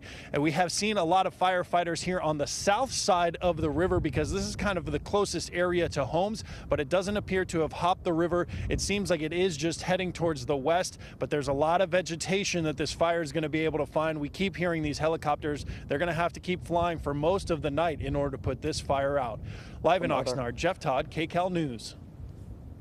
Well, more dangerous Santa Ana winds are moving in. And meteorologist Danny Roberti is tracking the timing in your next weather. Danny? Hi, Pat. Hi, Leslie. Yeah, I know a lot of us on edge after hearing these PDS warnings that they're back, and we saw that last week. So I want to walk you through the areas of greatest concern because, yes, we are dealing with that next round of gusty Santa Ana winds. It started today, and those winds are going to strengthen as we go into tomorrow, so especially Tuesday into Wednesday, and I want to make sure that you feel prepared. Going into this evening, the strongest winds have really been the bullseye, Ventura County. We have had gusts nearing 50 miles per hour in Simi Valley. It's actually going down a little bit right now, so we're kind of in that lull. 37-mile-per-hour gusts through Santa Clarita, but the strongest winds get here by first thing tomorrow morning. We are going to walk you through the timing of the winds and when they move out of here. That's all coming up in your next weather. Pat, Leslie. Danny, thank you. We'll check in with you in just a few. Well, parts of the Inland Empire are starting to see those strong gusts tonight. And KCAL News reporter Nicole Comstock holding her hat there. You're live in Fontana. Boy, they usually have those windy conditions, Nicole, but I bet it's pretty, especially windy there tonight. Yeah, you know, the funny thing is when we first got here just before 9 o'clock, I was going to say it is windy here in Fontana, but to be fair, it's always pretty windy. It's kind of like a wind tunnel at the base of the Cone Pass. But then within 30 minutes, I stood out here and the conditions changed really drastically. So very cold and very windy tonight in Fontana. The wind is just blasting through these palm trees behind us here along the 15 freeway. And San Bernardino County Fire says they have had these red flag conditions and that warning for going on a week now, which is the longest stretch they can remember seeing that in recent memory. Now, these gusty northeast winds, low humidity, and critically dry fuel are all concerns because if a fire starts over the next 2 days, we know it'll spread very fast and burn intensely. So fire departments here are fully staffed. And with those firestorms fresh in everyone's minds, some people this time around are actually counting their blessings that they still have a home to be in, to hunker down in and deal with these power outages that so many people are under now. SoCal Edison has already implemented public safety power shutoffs to over 55,000 people in our 6 local counties, and nearly 492,000 more are on a watch list. They're being warned that they may go in the dark in a short time here as well. Some are using generators tonight and just relying on other family members and friends for help. This is a family from Chino here. We're relieved that we don't have fire issues. I mean, we can live with the power if we need to. We're definitely worried about it, but hopefully, finger crossed, nothing bad happens. Historically, the vast number of these fires are human caused in nature. And it doesn't matter whether it's accidental or intentional. The destruction, the loss is the same. And we just ask people, be extra vigilant as we move through yet another round of offshore winds with a continuing red flag warning. And speaking of those power outages, just a couple of seconds ago, all the power went off at this shopping center behind us here with a gas station, a convenience store, actually 2 gas stations here, the Shell station too, the coffee shop behind it, all without power tonight. This is the exact scenario that the fire department is warning people about. They say anytime we have these red flag conditions and these extremely gusty winds, you want to make sure you're prepared in advance. You have at least a flashlight ready. You have a tank of gas ready to go before now, because like this gas station right here, their pumps are offline now. So if you are evacuating, in the event of a fire, you don't want to be in the scenario where you don't have enough gas to get out of your neighborhood. So wherever you're at, if you have power, make sure you have gas now. Reporting live in Fontana, Nicole Comstock, KCAL News. Great advice. Thank you, Nicole. Well, the fight against the Southern California wildfires entering a new critical phase tonight. SkyCal was over a command center in Pacific Palisades in the last few hours. And you can see all the vehicles and the equipment in place ready to deploy. Well, CBS News New York reporter Christina Fan is live in Pacific Palisades with a look at what fire crews are focusing on right now. Christina. Well, Pat and Leslie, the next 36 hours are going to be critical. It will determine whether or not this devastating fire gets even worse or if we can finally move towards a recovery phase. Firefighters seem to be a lot more prepared this time compared to last week when those Santa Ana winds first moved in. In fact, behind us, you can see a very, very, very long line of fire engines here. We have CAL FIRE, and further up the line, we also have the National Guard, the CHP, and public utility companies. A total of 5,123 personnel have been brought in to fight the Palisades fire. Over the last few days, they have successfully slowed its growth and increased containment to 14%. At a media briefing this afternoon, fire officials say their priorities have been extinguishing flare-ups around buildings, responding to hotspots, and building those all-important contingency lines. Seeing this is a big relief, of course, for families in evacuation zones worried the danger the high winds might bring. The firefighter presence is also a comfort to those who lost everything, hoping that no one else has to experience their pain. And he said, Mom, in order for me to process this, I have to come home. I have to walk the street with you. And I said, well, we can't get in right now. We did know some people that got in earlier. And so I stopped around the corner to see if maybe I could get in. That's why we're talking now. But anyway, it's just, we want to see it. We want to see what we lost. It'll be just part of the healing. And we're hoping to get in on Thursday or Friday. When the winds are finally... When the winds are gone, we're hoping it doesn't come back. There's really nothing left to burn in the Palisades except this one area, and I really hope it doesn't. So I'm just praying that the winds change and Mother Nature is finally on our side.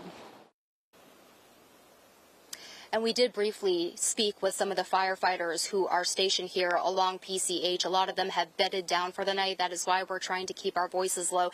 They say they were primarily brought in to take care of any new fires that could be brought on by those raging winds we're expecting. So fortunately, we haven't seen any of them be deployed from this area to that Ventura fire that sprouted about a couple hours ago. So hopefully, again, that's good news. Hopefully it means that that one is now under control. For now, reporting live from PCH, Christina Fan, KCAL News.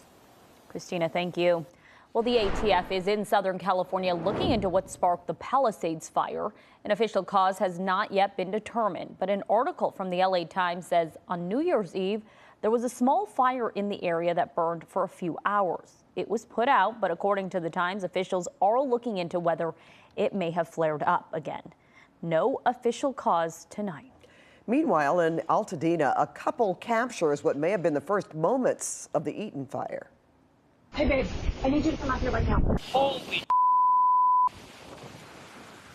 Jeffrey Koo's wife noticed the flames when she got home from work. She saw the fire burning near a SoCal Edison utility tower along Eaton Canyon Trail. Well, they say within 30 minutes, the fire spread rapidly. Their homes survived. Some fire victims who lost their home are suing SoCal Edison. The utility company says it is aware of the lawsuit but have not been served with the complaint. LA County crews are preparing for more dangerous wind as they do battle the Eaton fire. Well, KCAL's Lori Perez is live in Altadena now, where she spoke to residents about the ongoing fire dangers there, Lori.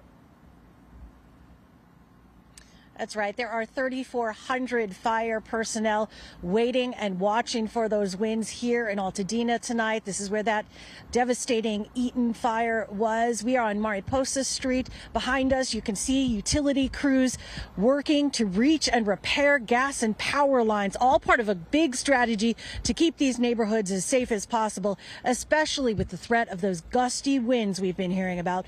Meanwhile, fire crews spent most of the day going through these neighborhoods that have already been ravaged, trying to extinguish any lingering hot spots so that increasing winds are not able to carry any burning embers and start new fires. Residents want to stay safe, but we spoke with some who are frustrated by the fires, the roadblocks, and by this new round of wind. Charles Ludd and his 88-year-old grandmother spent hours trying to get back to her house that was destroyed, a beloved house that has been in their family since 1938. They are feeling pretty defeated. But if they can tell us when, I mean, it's going to be windy. This is the winter in California. It's going to be windy. There'll be winds next week. But when are we going to have the opportunity to get up? And we don't have that information. Look what they have. Look. And the candelabra that was in there. Oh my gosh. Don't drop it. Don't drop it. Thank you. We have something. We have something. Now, we were able to get up to their home and to give them back some small things that we found. They are so worried. Looters are going to sift through the rubble and take anything that is salvageable, not that there is much. They are praying tonight that there is no more damage and devastation in this neighborhood, in this area that has already been taken down by the fires. They're very worried about the winds tonight. We are live in Altadena. I'm Lori Perez. KCAL News, back to you. And of course, we're tracking those winds. Lori, thank you. Well, most of Pasadena tonight had been cleared to use tap water again. About 1/3 of the city was under a do not drink order following the Eaton fire. People were also told not to use tap water for cooking or cleaning. Late this evening, the ban was lifted for most of Pasadena, but it does remain in place for parts of the city next to Altadena and Sierra Madre. Well, one family loses several homes in the Eaton fire. Now 17 family members, 4 dogs, 2 cats, and a parrot are living in a hotel together. Ishelle Williams, her 2 sisters, godmother and mother, all lived within blocks of each other. Unfortunately, all 5 homes were destroyed during the Eaton fire last week. And while they're all living in a hotel together, the Williams family is trying to find that silver lining, pointing to their grandmother's symbol that was a white butterfly. Every single thing in this hotel is a butterfly, and they're all white. And that was confirmation that I was in the right place. People want us to be really, really sad, and we are inside. But, I mean, we're okay, right? We're okay. We really are. We're okay. So good to hear that, right? The Williams family says they plan to rebuild in Altadena. The National Guard does remain in place tonight, protecting homes from looters. So far, 9 people have been charged with burglarizing homes in the Eaton and Palisades fire zones. A curfew does remain in effect from 6 p.m. to 6 a.m. for the fire zones. Well, a fire scare in Hoopa Valley tonight had burned in the Santa Ana River bottom near Clay Street. It was only about an acre in size. Fire crews say it's partially contained and no longer a threat. And this is a question at the top of everyone's mind. Is the air safe? Yeah, LAUSD has canceled outdoor practices and is keeping kids inside during the school day. Well, we asked KCAL News assignment editor Mike Rogers to speak to the experts. He did. Mike, you're you're getting it straight from the AQMD. Yeah, that's right. You know, Pat and Leslie, one of the things that sparked this conversation and this story is when people go look at their phones and you look at the map, you'll see a lot of it's green. It says the air quality is good at 38 degrees. But what I learned tonight is that the particulates that are in the air from the ash are too large to be picked up on air quality monitors. AQMD tells me that it's only fine particles that are picked up on the observation system here, so which is why you're not necessarily seeing bad air quality out there. Really, AQMD says it's a mixture of being able to look and see what the air quality is, but then also use your eyes. The good thing about ash, the only good thing about ash really, is that it's large. You can see it, you can see that it's in the air. And when there is that question, it's important that people take precautions. Now, the big question I asked AQMD tonight is, what should people do? Should people be wearing masks when they go outside? Yeah, so if air quality is poor, either from the AQI index or if you see ash in the air, a N95 mask that's well-fitting can provide a lot of protection against those pollutants. Yeah, now we also asked about what about air purifiers, air filters in your homes. He says that is a great way to be able to purify the air that is in your home. One thing he says people should absolutely not do. If you've got ash on your property, you should not use things like a leaf blower, even a broom really, if you're brushing it too hard, because all that does is send all of the air particles back up into the sky. Now, the bad news about ash, you guys, is it'll stick around for a long time. It depends on how intense the cleanup process is, but he was telling me about the airport and the bridge fires that burned back in September. He says even now in January, they are still getting reports of ash coming from those fires. So it just depends on how quickly everything grows back, and with the lack of rainfall, that's not likely to happen for a couple of months. So every time we get these big wind events, if you see the ash in the sky, he recommends you should put a mask on or at least move to somewhere where it's not as bad. All right, great advice. Thanks so much for getting us that information, Mike. Now, winds are picking up during dangerous fire conditions in Santa Clarita tonight. Yeah, CBS Sacramento's Hunter Sowers is live in Santa Clarita, where the gusts there will reach 50 miles an hour, Hunter. Yeah, and we're already starting to feel that right now, Leslie and Pat, just those whipping winds coming through this area. We're right off of the 14, the Golden Valley exit behind me here over my shoulder. And this is really where we've watched over the last 30 minutes to an hour. Things really pick up. And residents that I talked to today, they are scared. They are worried. They've been watching what's happening in other parts of LA County, and they say that they are just as likely to see something like that here as anywhere else. So they've really been taking those precautions today and making sure that they are ready to go at a moment's notice. We also know, after speaking to the fire department, that they are fully staffed right now. They actually had a strike team on the way when we were talking to them, just to have those reinforcements ready and on standby should something happen, because these are the kinds of conditions where we know that a rate of spread can really explode rapidly. It's so dry out here. The air is also really feeling different right now as we head into the overnight hours. These are supposed to peak at 4 a.m., so they are not out of the woods yet. We'll send things back to you. All right, thanks so much for that, Hunter. Well, Danny, you heard Hunter say that the air is already starting to feel different. Yeah, I know there is something that feels different outside about this, and I think it's because of how dry it is out there. Yeah. So we're starting to see that right now, and also right now, you guys, we're starting to see some of those winds picking up. So this is the start of it. I want to walk everybody through things, because I know when you hear the PDS warning, it sounds scary, because this is what we were dealing with last week when we had the powerful windstorm. This is different from last week's storm. It's not expected to be as destructive. It's not expected to be as strong, but still there's enough concern that we are dealing with extreme fire danger in some areas. So let me talk about the winds right now.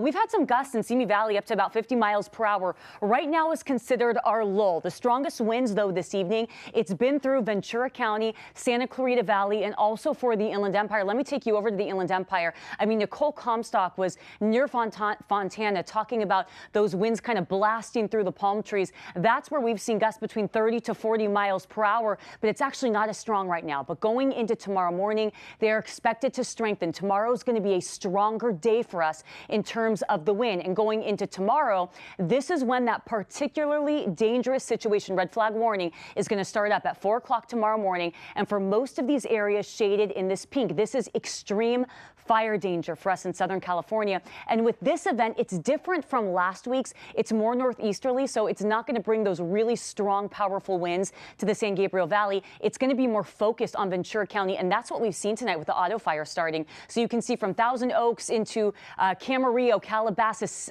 you can see right there through the San Gabriel Mountains is where we're dealing with this PDS statement. And then you can also see, even if you're not in this, elevated fire danger for all of us here in Southern California because of the winds. And also, it is just so dry out there and so much dry vegetation. I want to talk about this PDS warning, this PDS red flag warning.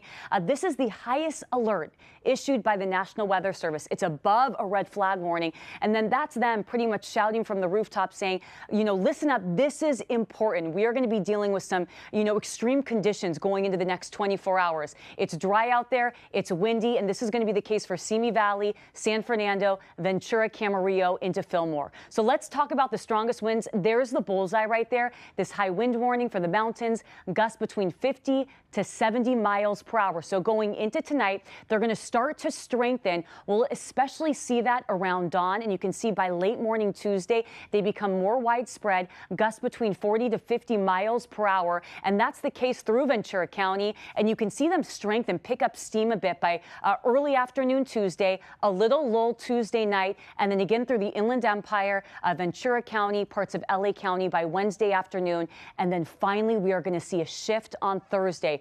Really cold tomorrow morning for our wind-sheltered areas, dropping to the 20s and 30s through the Antelope Valley, and then highs tomorrow are mostly going to be in the 60s. Next 7 days through LA and Orange counties. The good news, Pat and Leslie, once we get to Thursday, Friday, Saturday, cooler temperatures, winds are going to shift, and better relative humidity. We're going to get more moisture in the air, and this is going to help significantly with the firefight. But we've got our eyes on tonight, Tuesday, and Wednesday for those winds. All right, thanks so much for that, Danny. And still ahead, firefighters on the front lines working nonstop. And tonight, we're learning some of them are sleeping in their fire trucks. And whether it was SoFi Stadium or Arizona, there was no stopping the Rams tonight. Jim Hill has the highlights coming up in sports.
Firefighters are resting in conditions most of us can't imagine.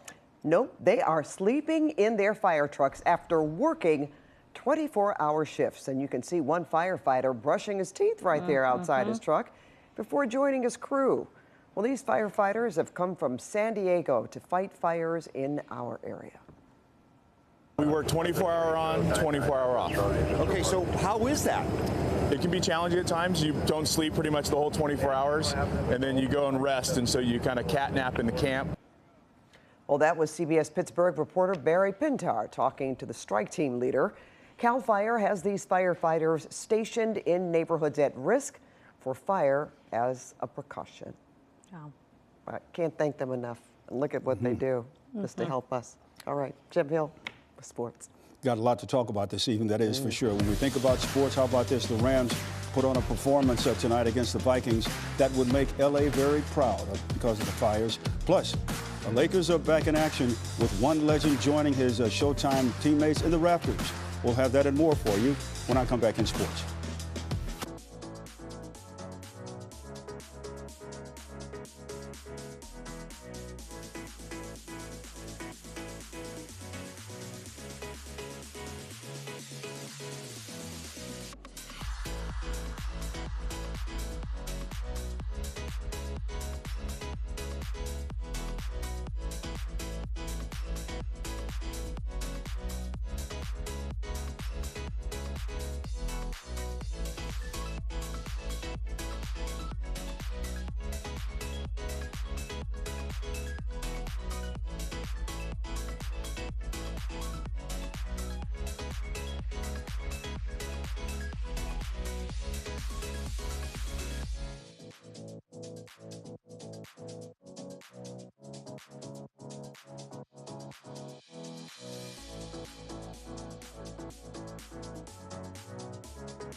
The Sports Report on CBS Los Angeles is sponsored by Morongo Casino Resort and Spa. Good times. And good evening again, everyone. We begin sports tonight with pro football and the Rams taking on the Vikings in the NFC wild card. The game was moved to Arizona with wildfires still burning across Los Angeles. Plenty of Ram fans really were bussed into the stadium this morning. Puka Nacua and Matthew Stafford wearing LAFD shirts. And they wasted no time getting on the scoreboard. Opening drive, Stafford rolls out and finds that Kyron Williams for the touchdown, and it's a 7-0 Rams lead. Now let's go to the second quarter, and the Vikings are trailing 10-3. This was a theme of the evening, that's for sure. Sam Darnold getting pressured and simply not knowing what to do. Jared Verse recovers the fumble, and he's going to take it all the way for the scoop and score. And look at him take flight. The Rams defense tied a playoff record with 9 sacks. The Rams scored 24 points in the first half and never looked back. And how about this? After just an awful week, the Rams rally behind their fans and will take on the Eagles next Sunday in the division round, 27-9, the final score.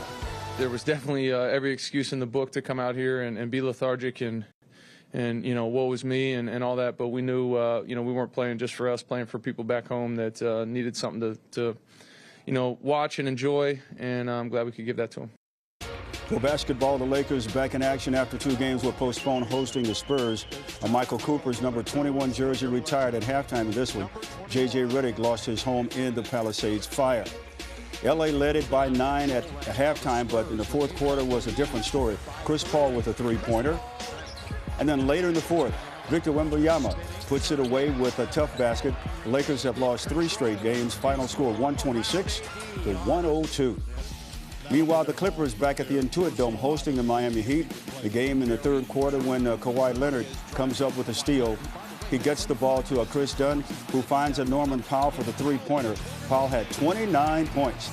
And then later in the quarter, James Harden hits the step-back three-pointer from way downtown, and the Clippers win this one by a score of 109-98. And that's a look at sports for the 11 o'clock hour. Pat, back to you now. Go Rams. Yes. Thank you, Jim. And more breaking news tonight. We are tracking the auto fire burning in Ventura, and Desmond Shaw is live in SkyCal. Des? Yeah, Pat, we are just now getting overhead the fire right now after coming back for some fuel, and you can see here that they are getting a pretty good handle on this fire. It's been burning in kind of like an elliptical fashion, basically just in the bed of the Santa Clara River. As I put the satellite overlay on, you can see what it is burning. A lot of thick brush, some reeds that are as high as maybe 10 or even 15 feet tall as the Chinook comes in here from the PJ helicopters right now on loan to us from Northern California. One of 4 water-dropping helicopters that had been on this. A couple of them have been released, but this one is still here, the one with the highest capacity you can see coming in as they are trying to prevent this from getting any farther west of Victoria Avenue right now. So not threatening any homes, no injuries, no evacuation orders on this one. Put up the satellite or the map overlay as well to let you know where we're talking about. Victoria Avenue just to the south of Olivas Park Drive, right up against the Buenaventura golf course, which has been shut down for the last couple of years, ironically because of flooding, now threatened with fire, but it looks like the golf course is expected to be okay. So looks kind of intimidating, but they should be able to get this one knocked down before the worst of the winds pick up, and hopefully this will not be too much more of a big event here tonight in Ventura. Live in SkyCal overhead, I'm Desmond Shaw. Back to you now in the studio. All right, Desmond, we hope that happens too, because from what we understand, that river basin, the Santa Clara River Basin, it starts actually in Santa Clarita, right, and empties into the ocean in Oxnard, so it's sort of like a wind tunnel, and there's that big possibility that it could, if the winds are where they are, where we say they're going to be, that it could blow in the direction downstream of those condos and homes that are in the area. Yes, that's right. I mean, the Santa Clara River, like you said, all the way from north of Santa Clara and the Canyon Country area all the way down here into the ocean. It is the river that geographically divides Oxnard from Ventura. But, you know, unlike some other rivers, I mean, this is like it's a natural river, but it's like a dry river for, 9 or 10 months out of the year. Even in really wet years, I mean, it can remain fairly dry, and it's not built up upon like some other rivers are. So that's why you don't really have any homes threatened right now. There's just a couple of golf courses that are built up against it. There's a lot of agricultural land as well. Definitely some very valuable farmland to the west of Victoria Avenue here. I'm just going to put the satellite overlay up and I could show you. So just to the west, you see all of that farmland there is. And obviously the ideal would be to get this all knocked down before any embers spark any spot fires in those areas, Pat. All right. We are glad to see that they are making a lot of progress on that fire. That's for sure.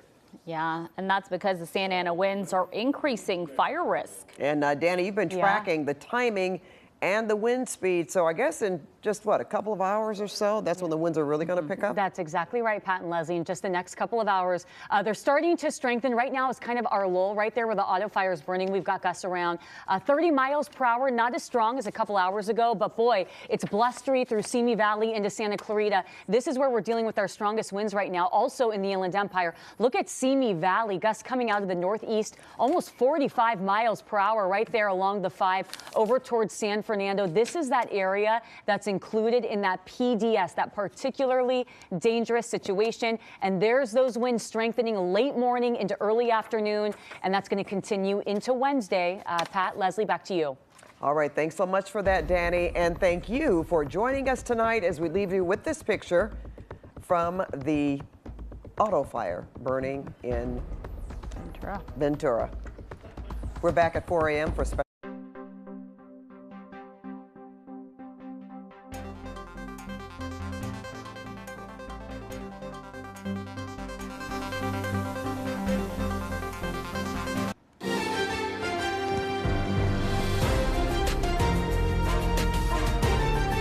This is KCAL News, Los Angeles. Breaking news, a new fire in the last couple of hours raising concerns in Ventura. And it comes as another round of dangerous Santa Ana winds blow into parts of Southern California. And we are tracking the Eaton and Palisades firefight and how they're preparing for this next windstorm. Good evening, everyone. Thank you for joining us. I'm Pat Harvey. And I'm Leslie Marin. Well, breaking news, a new fire burning in Ventura. And Jeff Todd from our CBS station in Colorado is live in Ventura now. Jeff, are firefighters making any progress? It seemed like they were for about an hour, but within the past few minutes, we've seen flames starting to rise above the trees that are here in the Santa Clara River. So the fire is burning in a lot of thick vegetation. There's a lot of brush, a lot of dry trees in this area. Around 10 o'clock, we saw a lot of flames leaping high into the air, and then there was this constant fire attack. Take a look at some of the video that Ventura County Fire put out online, and it was showing some of these big flames leaping high into the air, but the helicopters trying to attack that. We've heard ground crews here along the river. I've heard chainsaws for about the past hour and this constant hum of helicopters as they've tried to attack this. It does seem like much of the fire has been put out, especially on the east side of this fire, but the flames that we're watching are still going towards Victoria Avenue, and that's really where the firefight is concentrating. The real problem is just how much dry vegetation they have down in this river bottom, and that's really where the attack is happening. And we have seen a lot of firefighters here on the south side of the river because this is kind of the closest area to homes, but it doesn't appear to have hopped the river. It seems like it is just heading towards the west, but there's a lot of vegetation that this fire is going to be able to find. We keep hearing these helicopters. They're going to have to keep flying for most of the night in order to put this fire out. Live in Oxnard, Jeff Todd, KCAL News.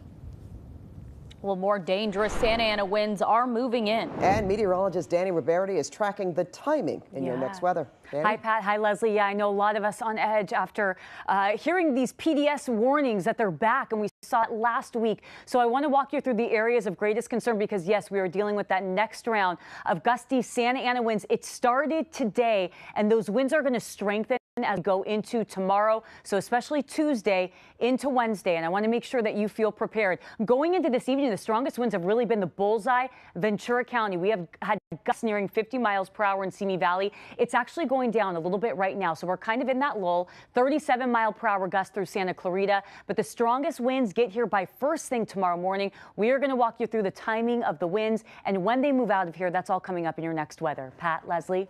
Danny, thank you. We'll check in with you in just a few. Well, parts of the Inland Empire